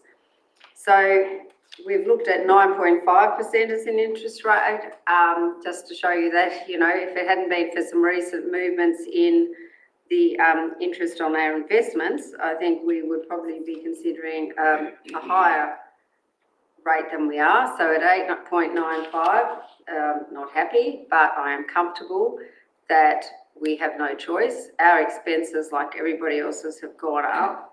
Every measurable we've looked at, and there is no silver bullet, there's no magic wand that can make this more palatable for anybody. We will all suffer. Everyone here who has property is going to be paying a rate increase, and none of us wants that. But as the official elected board of this city, we have to face the consequences. And as Alderman Yaxley pointed out, you knock 2% off the rate rise, and you know, you've got, well, a $900,000 hole that can only be taken out by removing staff, which could be anything, in my rough calculations, depending on their job, anything from 7 to 20 odd staff. And do that very quickly. And we do not want that. We want our staff to have great careers here and get on with things. But I think council runs very skinny as it is. You know, we find there's often a lot of, we're always, you know, full of little criticisms and stuff. That's literally because they're overworked and they can't get to do the projects properly. So I'm afraid I am going to stand up for the 8.95%. I think it's essential, it's necessary. It'd be poor governance if we didn't do it.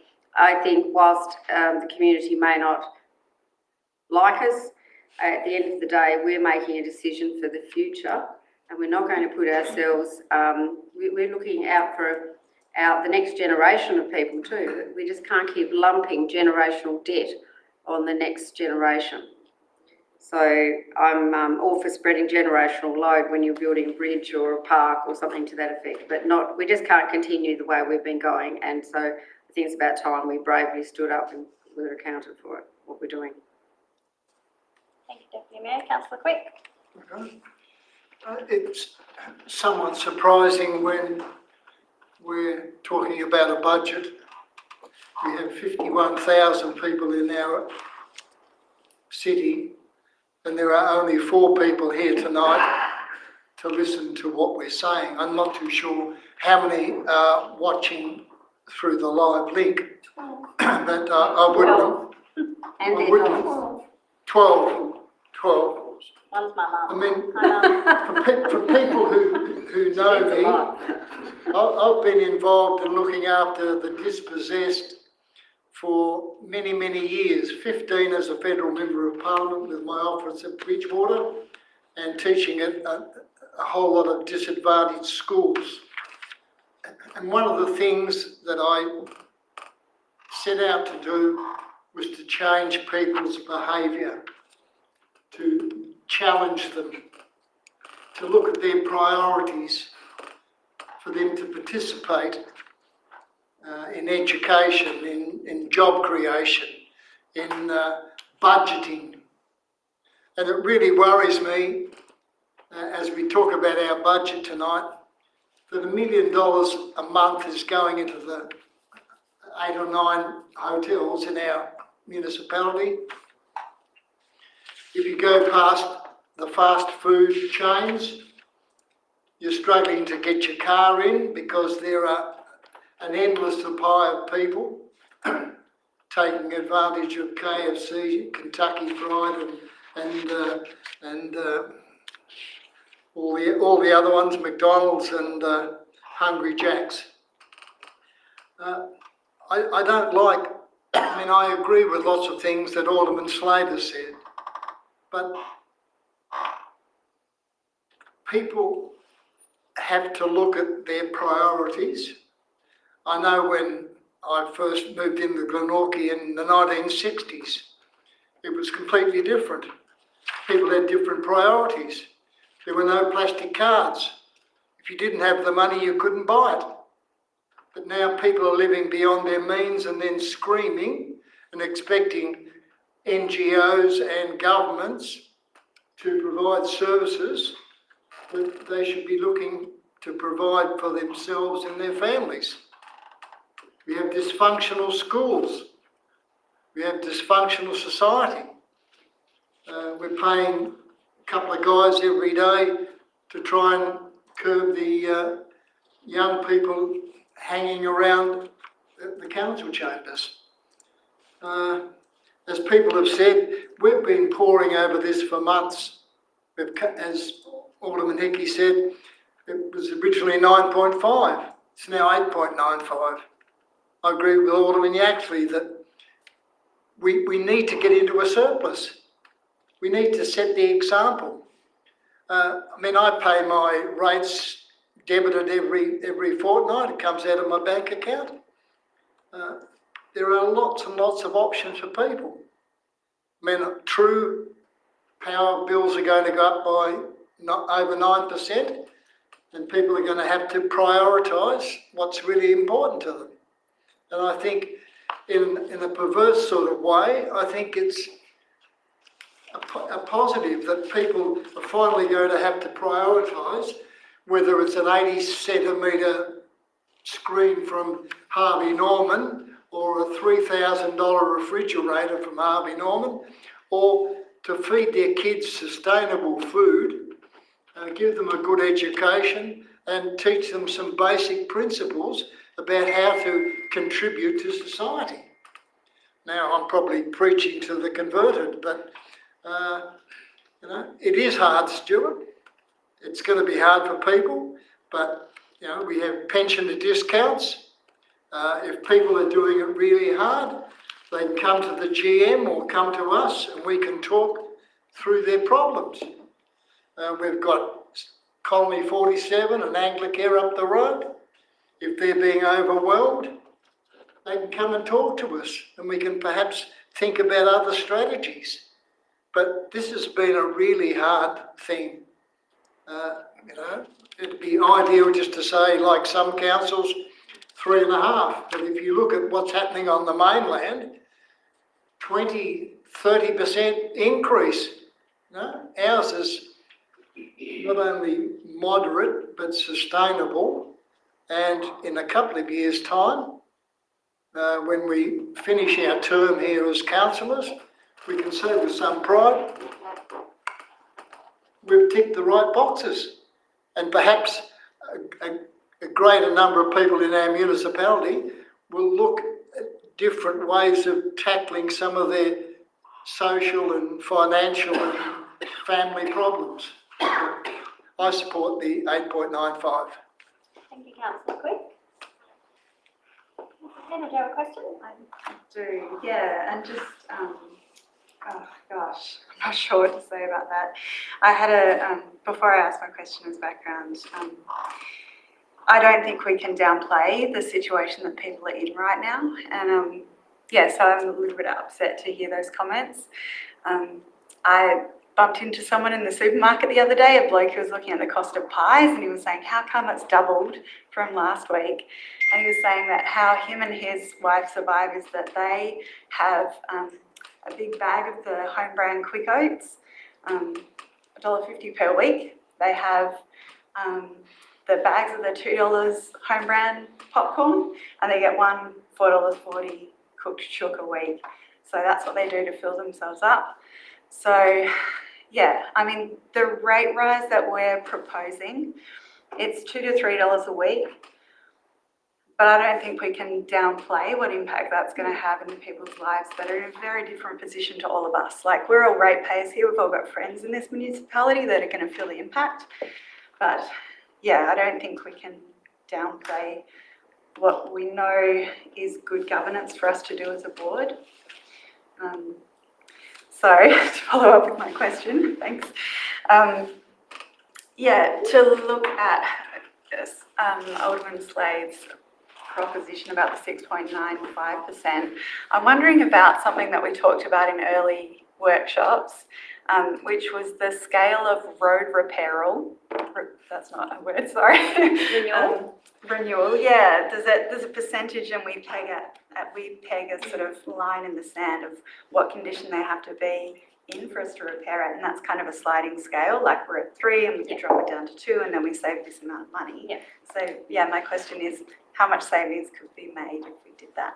I might try and answer that and then throw to the General Manager or Director. That is something that Council looked at last year when we were preparing our budget, and we actually had the presentations by staff bringing up pictures of what the quality of road at service level 2 looks like, what the quality of road at service level 3 looks like. And I'm fairly certain we've got a workshop coming up on our asset management strategy, and I anticipate that through that review of that strategy and that workshop, that'll be the opportunity to be able to be presented with that sort of information again and have discussions about how we do want to manage our assets and those sort of service levels going forward into the future. So I think it's something that we do need to continually review, being mindful of the impacts of those different service levels, both from a cost perspective, but also a safety and quality of our amenity perspective. Anything to add, gentlemen? Simply to say that from I guess another one of the metrics that the Tasmanian Audit Office applies to us is, or a couple of them, around how well we fund our renewal demand. So how well are we keeping up with the standard of the level of deterioration in our roads? And we had clear direction from the previous council around needing to do better in that space, that we needed to increase the amount of money that we were putting into the renewal and replacement of our assets, our roads, our transport assets, and our other assets. And so that's the direction that we've been working to as officers. Yes, there is always the ability to make adjustments to this. It's simply a question of where do you know, at the end of the day, you can bump things out, and we've done that over many years, bumped some of this stuff out. At the end of the day, we reach a point of reckoning where we need to, you know, be investing in our assets to keep them up to scratch for the community, and that's, I think that's where, that was the point that we reached probably, you know, I remember it quite clearly in about March 22. We had quite a tough workshop, you know, staff with the Alderman, and Alderman was saying, you've got to do better in this space, you know, and so we've worked, and ultimately, the council in the last budget, you know, essentially endorsed a budget that was heading in that direction. So yes, it's always possible to do it. The question is, you know, it would be going in another direction from the direction that we've been told, you know, really been instructed to do up until now. And also I think it's not, you know, we've had going through, I mentioned the metrics that the Tas Audit Office has, that they have metrics around your asset sustainability ratio, things like that. You know, we are also being measured on this in terms of our governance as an organisation, how well we fund our asset renewal, and so it would be, we've been working hard to bring that number up. We got to a point, I think, I can't remember the number, I think it was down around 50%, you know, a couple of years ago, through COVID, and we've been slowly bringing that back up. But yeah, I guess in closing, the direction of the council has been to this point, we need to be funding our renewal. That's consistent with what the Tas Audit Office is telling us in terms of the metrics that they impose on us. But in terms of what can council do it, sure, it is possible to do it. It's possible to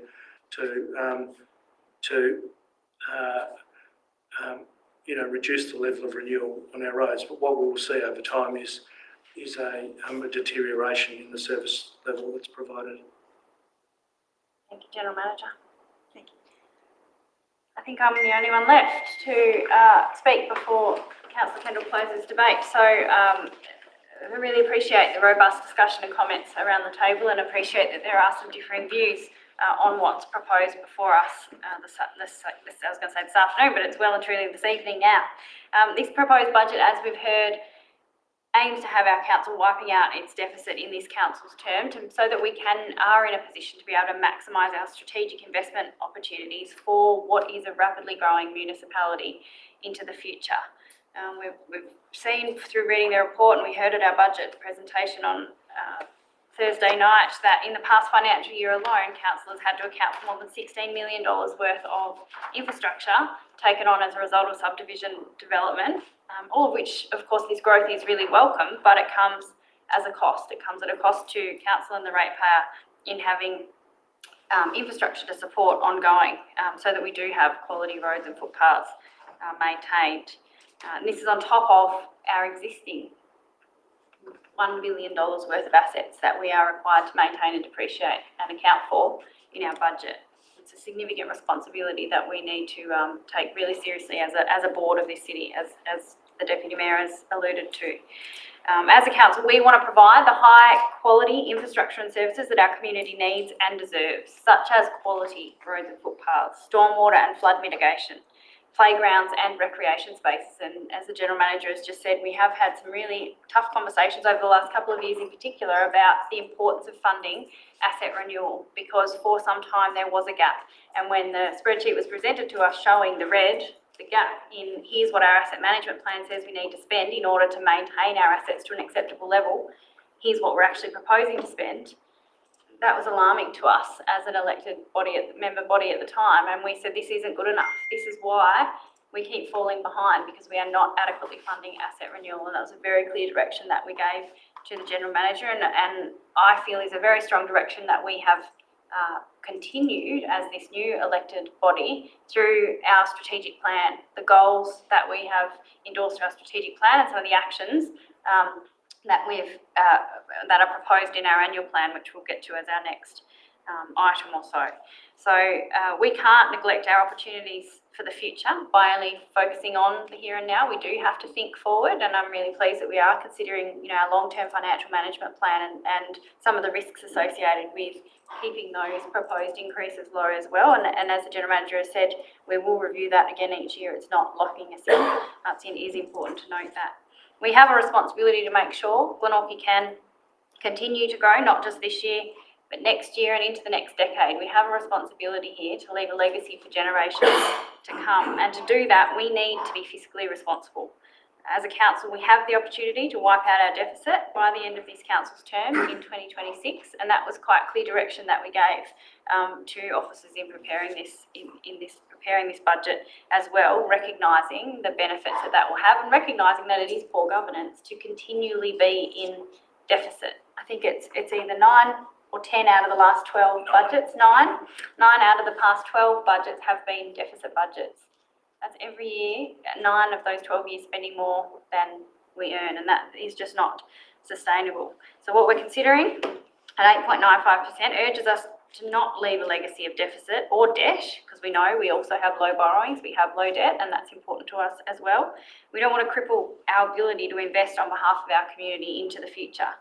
By meeting our service and infrastructure demands while getting the deficit under control, we open up more opportunities to make well-founded and strategic investments to improve our municipality and make our city an even better place to live and work.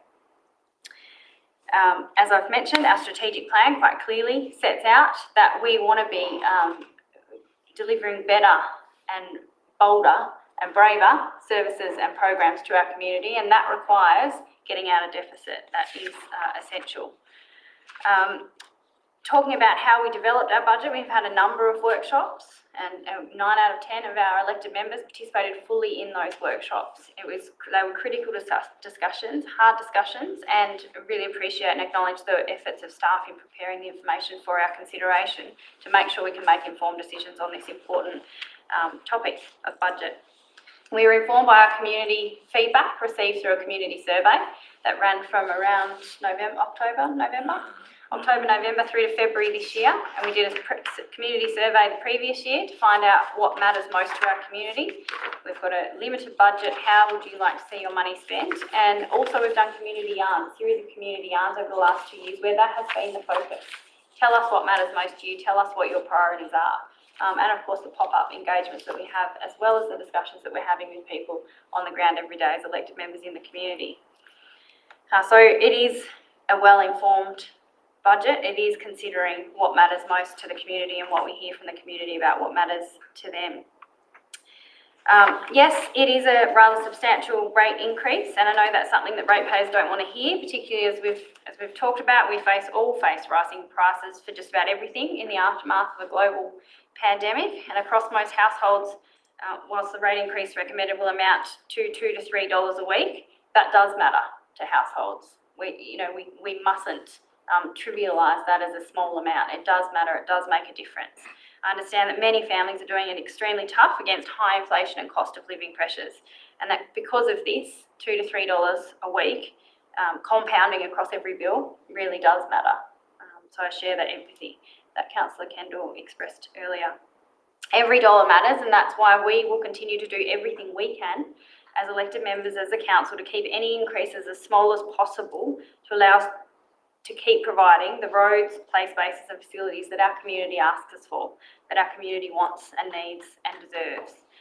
Unfortunately, if we as a council can't meet the increased cost of these things, for example, some road construction materials have jumped as much as 30% in price, we simply won't be able to provide them. And we are determined to continue investing in services that matter for this community. Our people of Glenorchy, our city of Glenorchy, are worth investing in, and I think it is the will of this council that we're determined to lay a platform for that to keep happening, not just this year, but into the future, in decades to come. The council cost increase, we've talked about some index increases, and we've talked about CPI increase, 6.9% at March 2023, the annual increase. The council cost increase, which takes into account a range of other factors, is at 8.11%. For yes, 8.95% is slightly above the council cost index that LEGAP puts out every year to demonstrate the cost of increased cost of delivering services, councils delivering services. The National Construction Cost Index is 11.4% at March 2023. The Civil Construction Cost Index is 7.5%. The Road and Bridge Construction Cost Index is 11%. So we've got to take all of these factors into account. These all increases all impact on our capacity to pay to deliver services. The previous councils over past decades, if we have a look at the history of rate rises, you know, we've had some really low zeros, in fact, in some years zeros, some 2%. That has a compounding impact. And we don't want to leave that same legacy. We want to turn that around. We are now catching up, but because of some of those decisions of the past, has a compounding impact each and every year. So that's why I support this budget. And of course, the changes to payment options to make it easier for people to pay and minimise the impact of penalties incurred for any late payment. I know I've certainly copped it, a couple of the pop-ups where people have been hit with a 10% penalty for being late in paying their rates, and that's been hard conversations to have with people, and I'm sure people like that will be very pleased to hear that we hear that that's a big hit, 10%, and reducing it to 5% will make a difference. Let's be clear also that it's a general rate increase of 8.95%, which actually, if you look at the bottom line on your bill, when we consider also factor in increases to waste charges and the state fire levy, is 7.48% increase on the bottom line. So the figure that always gets talked about in the media is the rate increase, but that's the general rate increase. What the bottom line change to an average household bill will be is 7.48%. So I think we mustn't lose sight of that fact either. Still hurts. I know, it still hurts, but I think that's worth noting. So I'm supportive of the budget. I appreciate the robust discussion around the table, and I go back to Councillor Kendall to close debate. Thank you, Mayor. Yep, I don't think there's anything else to add. I think it's been a really helpful discussion, and happy to close debate. Right, thank you. I'll put the motion. Please raise your hand if you are for. That is Alderman Yaxley, Councillor Quick, Councillor Kendall, Deputy Mayor Hickey, Mayor Thomas, Alderman King and Alderman Cockshut, and against is Alderman Slade. That's carried by absolute majority.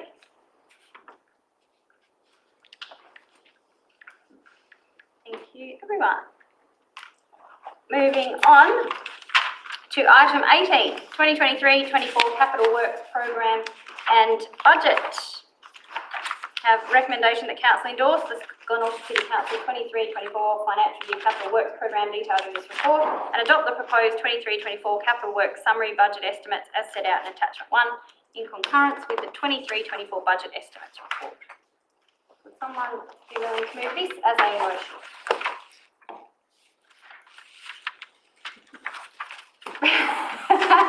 Councillor Quick, seconded. Alderman Yaxley. Thank you, Councillor Quick. As we've mentioned before, this isn't something that's just come out of thin air. This has been considered over a long period of time with discussion with councillors. It's a very, very, very comprehensive capital works program. One of the things that was highlighted to me was living in Callanda Crescent when quite a few of the houses were flooded recently, and the wonderful work that Emilio and his crew did to alleviate some of the problems. And we've recently got a brochure in the mail highlighting what's proposed, what has been achieved. And if you drive around the community, you can actually see things happening. As I said, it's very, very, very detailed.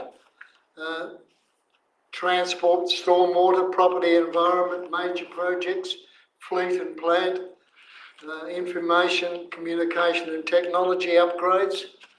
I'd like to compliment the staff who have done a really fantastic job in prioritising where they see our money should be spent, and ratepayers who will complain about 8.95, they can see here in very stark detail where that money is being spent and how much they will benefit from it. So congratulations to everybody involved.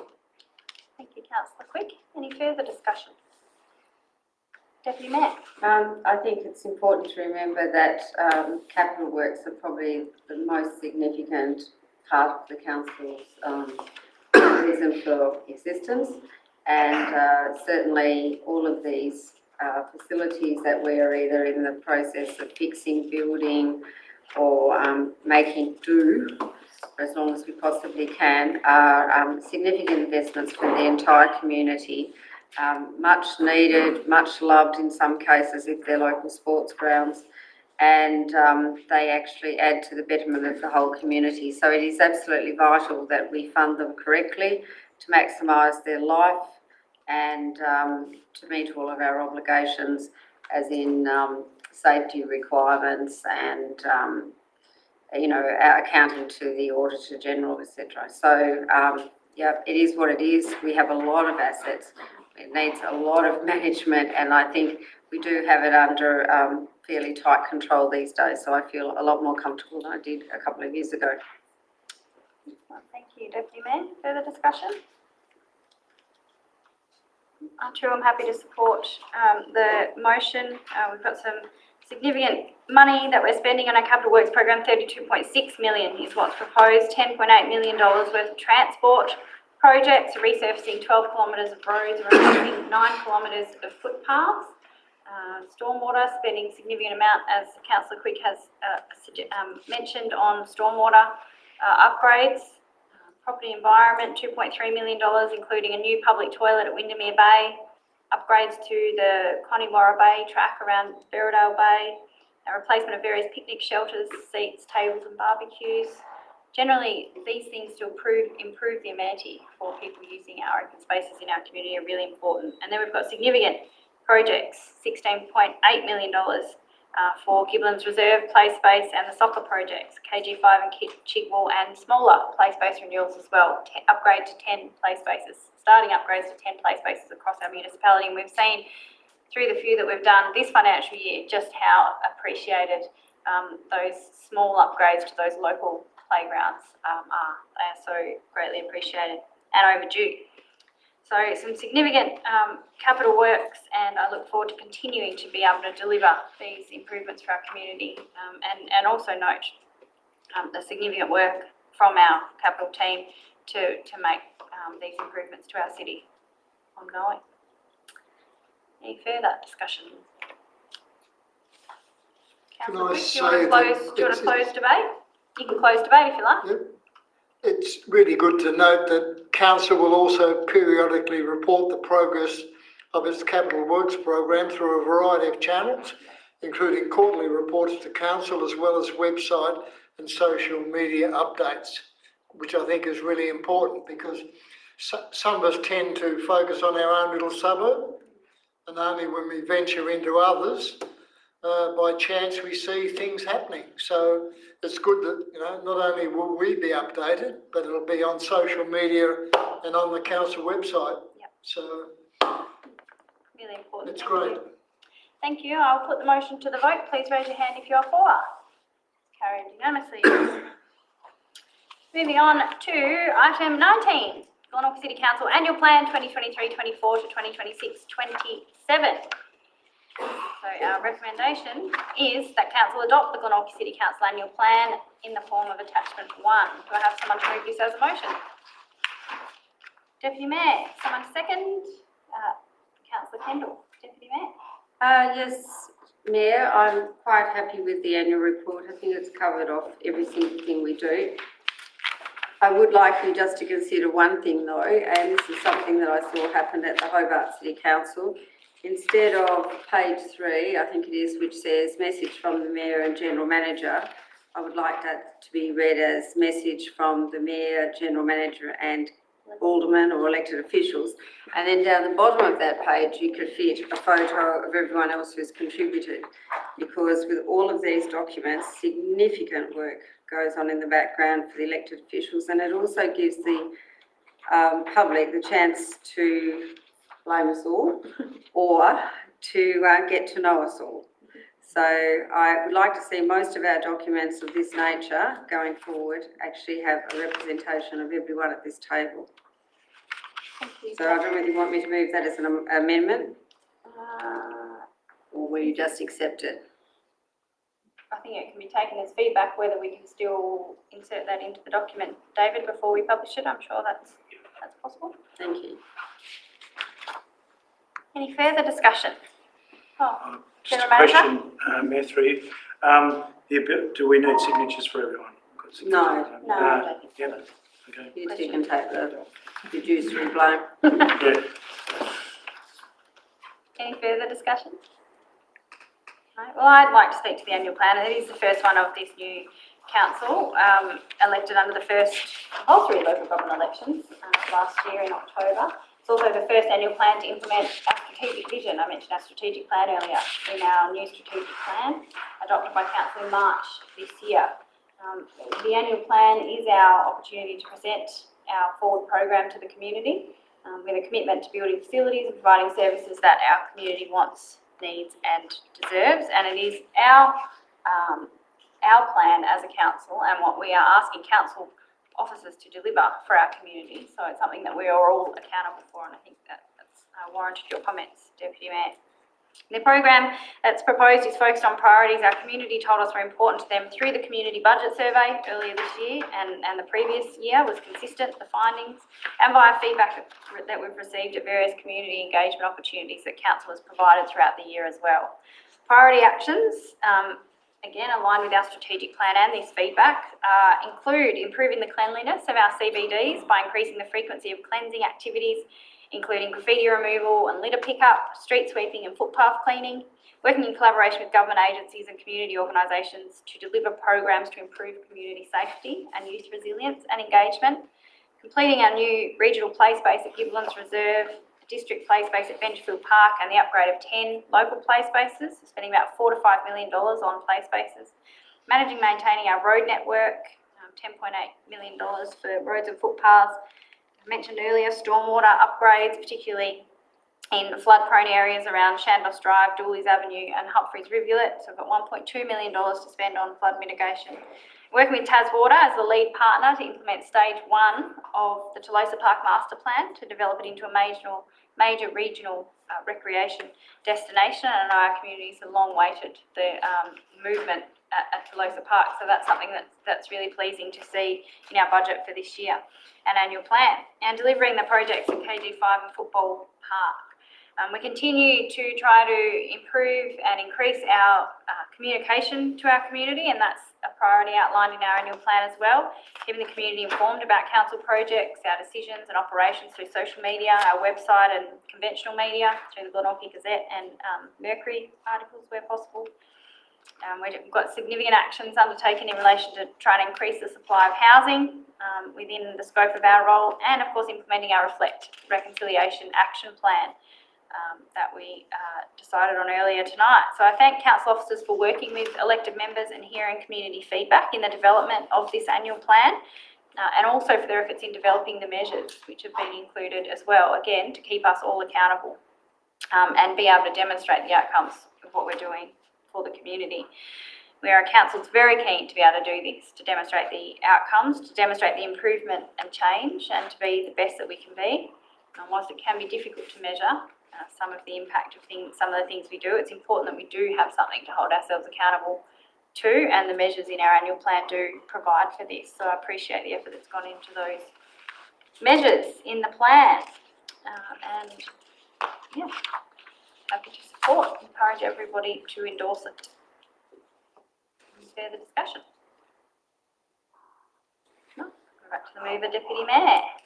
Well, I think everything has been said, so I'll put it to the vote. Okay. Thank you. Happy to put it to the vote. Please raise your hand if you're for. It's carried unanimously. Item 20, petition regarding land for housing at 810 Main Road, Claremont. We have 4 recommendations before us, again quite lengthy, so I might not read these ones out. They are up on the screen and our people viewing online should be able to see those as well. Do I have someone to move this as a motion? Just a question first, Mayor, if I may. us receiving this, does that affect the planning authority that sits on the night? No. Good, that's good. Through you, Mayor. Council already, the petition was already tabled last council meeting. And effectively what we've done is just do some checks against the Act to make sure that we have, that it's a compliant petition. And we've also just addressed a couple of the questions, and council is required within 42 days to indicate what action it's going to take in relation to the petition, and that's what we're doing as part of this report. Okay, then, so happily move it. Thank you. Moved. Alderman King, someone to second. Alderman Yaxley, Alderman King. Thank you, Mayor. I'd appreciate the General Manager's explanation as to why we've received it, why we're in this position now. It's pretty straightforward, so I don't think it needs a lot of discussion. Explains itself, really.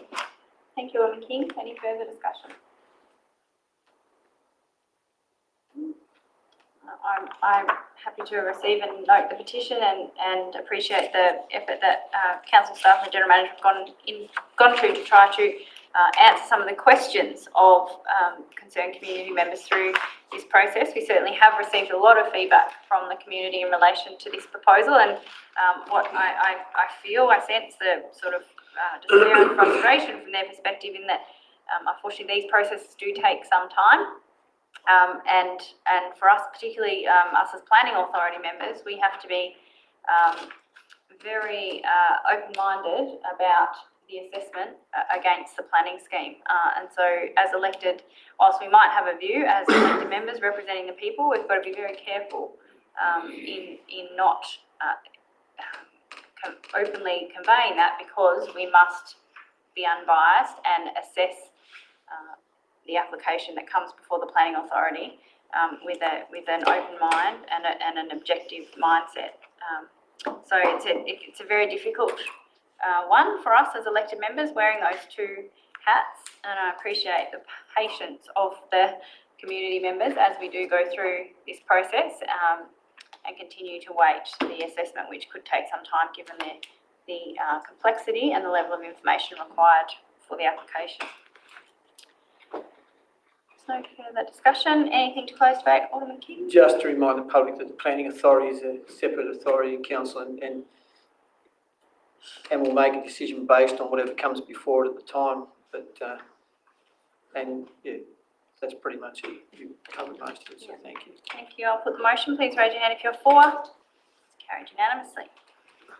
Moving on to item 21, financial performance report to 31st of May 2023. A recommendation that council receive and note the financial performance report for year to date ending 31st of May 2023 is set out in attachment 1. Someone to move this as motion. Thank you, Alderman Cockshott. Someone to second. Alderman King, Alderman Cockshott. Thank you, Mayor. Very detailed report. Thank you, the council staff. Looking at revenue, up 4.3% against budget, which is obviously a good result. With expenditure down 1.4%, so we've gone into detail in regards to numbers tonight, so I might leave it at that, but overall, a good result for the year. Thank you. Any further discussion? I'll put the motion to the vote. Please raise your hand if you're for. It's carried unanimously. Item 22, procurement and contracts exemptions report. We have a recommendation that council receive and note. Oh, actually, I had a question about this and I meant to raise this earlier, General Manager, so I do apologise that I haven't. There's an amount missing in the recommendation. Totaling dollars. Is that what you mean? Yes. Someone quick Anna. No, there it is. So the final documents expenditure of 144,744. Financial. So can we please, minute taker, put after the dollar sign 144,744.55. Yeah.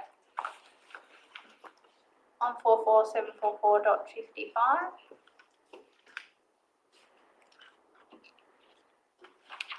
A comma after the 144. A comma rather than a space. It's a comma in the report. And do we need to number the recommendation? Because I think we normally do, even if there's only one, don't we? Like the council, or not? I'm just trying to find another one. Or It's not. got one up there. Oh, it does have it up there, yeah. It doesn't have it in my agenda. Yeah, okay, thank you. Do I have someone to move as a motion? Thank you, Deputy Mayor. Someone to second? Alderman Slade. Deputy Mayor. Yes, this is very self-explanatory. It's just noting where things can't go out to tender because there are specific providers with that unique technology available at the time when we need it. So I support the recommendation. Thank you, Deputy Mayor. Further discussion? Happy for me to put the motion, Deputy Mayor? I am. I'll put the motion. Please raise your hand if you're for. It's carried unanimously. Item 23, notices of motion, questions on notice or without notice. We had a question without notice from Deputy Mayor Hickey last meeting in relation to the Tenants Union Tasmania letter we received. And I'm very disappointed with the response. Thank you very much, Mayor. I would have thought that we could have had a little bit more information in that time. We are talking about 610 empty houses in our city of Glenorchy when we're in the midst of a housing crisis. Thank you, Deputy Mayor. So you'll be pleased to know that I have now asked the General Manager to provide some further advice. The Legat, it will be considered at the Legat General Meeting this Friday, and I believe a response to Councillor Kendall's subsequent related question has now been provided, finalised, but has that got to you today? No. No. So that will be circulated as soon as possible. Yeah. So we're saying this is a council position? Or? No, so there has been a response to the question, so that will be circulated this evening. We can circulate that. That provides a bit more of a response as you are seeking, Deputy Mayor. So I do apologise for that. So we'll have a suburb by suburb breakdown? No, we don't have that level of information. It's data that Tas Water hold, not council. So Surely they'd have a breakdown by suburb? Surely. I mean, so they know perhaps where they I are. might just ask if the minute taker, if you are listening, whether you can bring up on the screen the answer to that Councillor Kendall's question.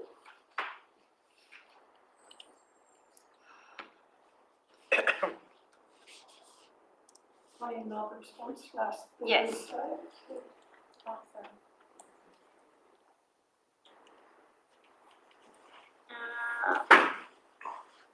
Marion, if you can hear me, can you just let me know?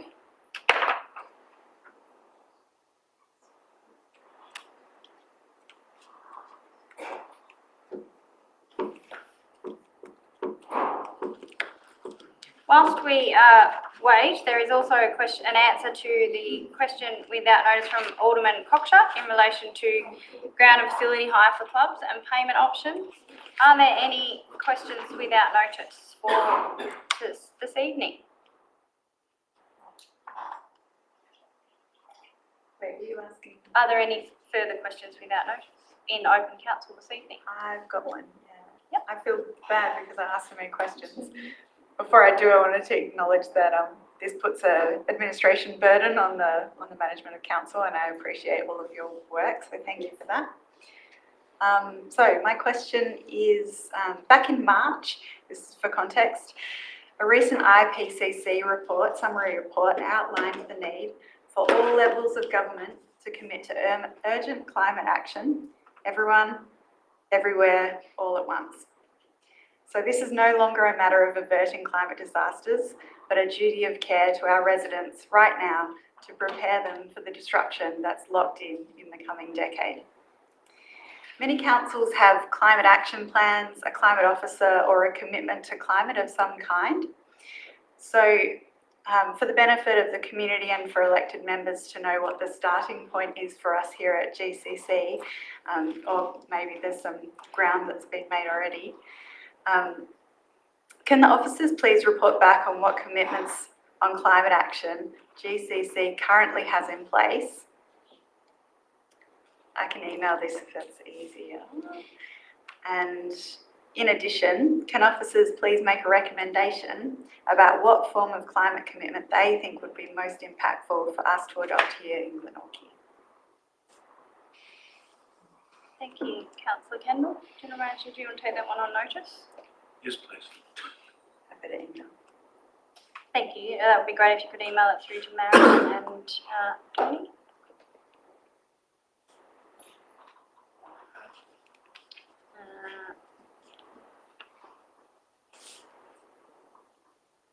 Sorry, bear with me.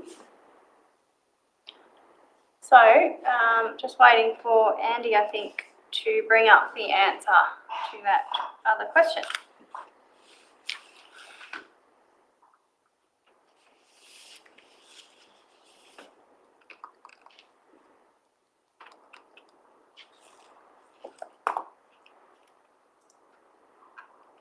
Find it, I could read it to you, but I can't find it. Oh, you've just emailed it to everyone? Yep.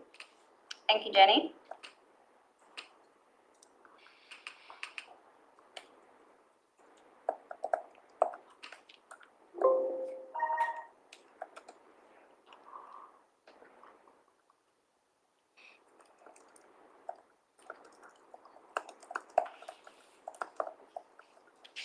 Right, that has been received. So the answer was that legislatively, subject to legal advice, we can differentially rate vacant residential properties using section 107(1)(b, the non-use of the land, and section 107(2)(a for residential purposes. In terms of the desired outcome, the question asks, raising revenue from vacant houses in order to offset the general population's rates. There would be very little reduction to the general population rates by so few vacant residential properties. For example, if the vacant residential rate was doubled, and we would generate around $150,000 based on a general rate of $1,500,000 and 20,000 other ratepayers for each 100 vacant residential properties. That would equate to a reduction of around $7.50 across all other ratepayers. It will be far more beneficial to council to retain the increase, i.e. enlarge our rate revenue bucket. Administratively is where the difficulties arise. Taswater Corporation, it is hard to read up there, sorry. Taswater Corporation and potential conflict with their privacy policy. The only source of vacant residential property would be from Taswater. While giving us property details does not directly breach their personal privacy policy, it does indirectly tell us the person does not live at the property. It is possible the sharing of this information with us may be in conflict with their privacy policy. It is not known what criteria Taswater would apply to determine if a property was vacant. Most likely it would be zero water use between readings. This does not explain why. There may be legitimate reasons, i.e. the ratepayer is deceased, the ratepayer has moved to a nursing home, the ratepayer is on holidays, there is a faulty meter, the property is for sale, or the property is uninhabitable. All of the above would be sufficient to avoid a higher vacant residential rate as they are considered to be only short term. The currency of information given to us is also a consideration. What happens when a property changes its vacant residential status and how would we know? The adage is what is current today is out of date tomorrow. If a property changes its residential status after the annual rates notice is sent, i.e. becomes or ceases to be vacant, we will have to adjust the rates. The administrative burden on monitoring these properties would far outweigh any benefit. In summary, it is not recommended we consider higher rates for vacant residential properties. If the ulterior motive was to free up vacant residential properties for additional housing, the best vehicle would be to impose land tax. That would be a state government shift in policy, but has some merit. Couldn't agree more. So that is the officer response, and I apologise, that was my fault that it hasn't reached you. Makes total sense. Are there any further questions without notice?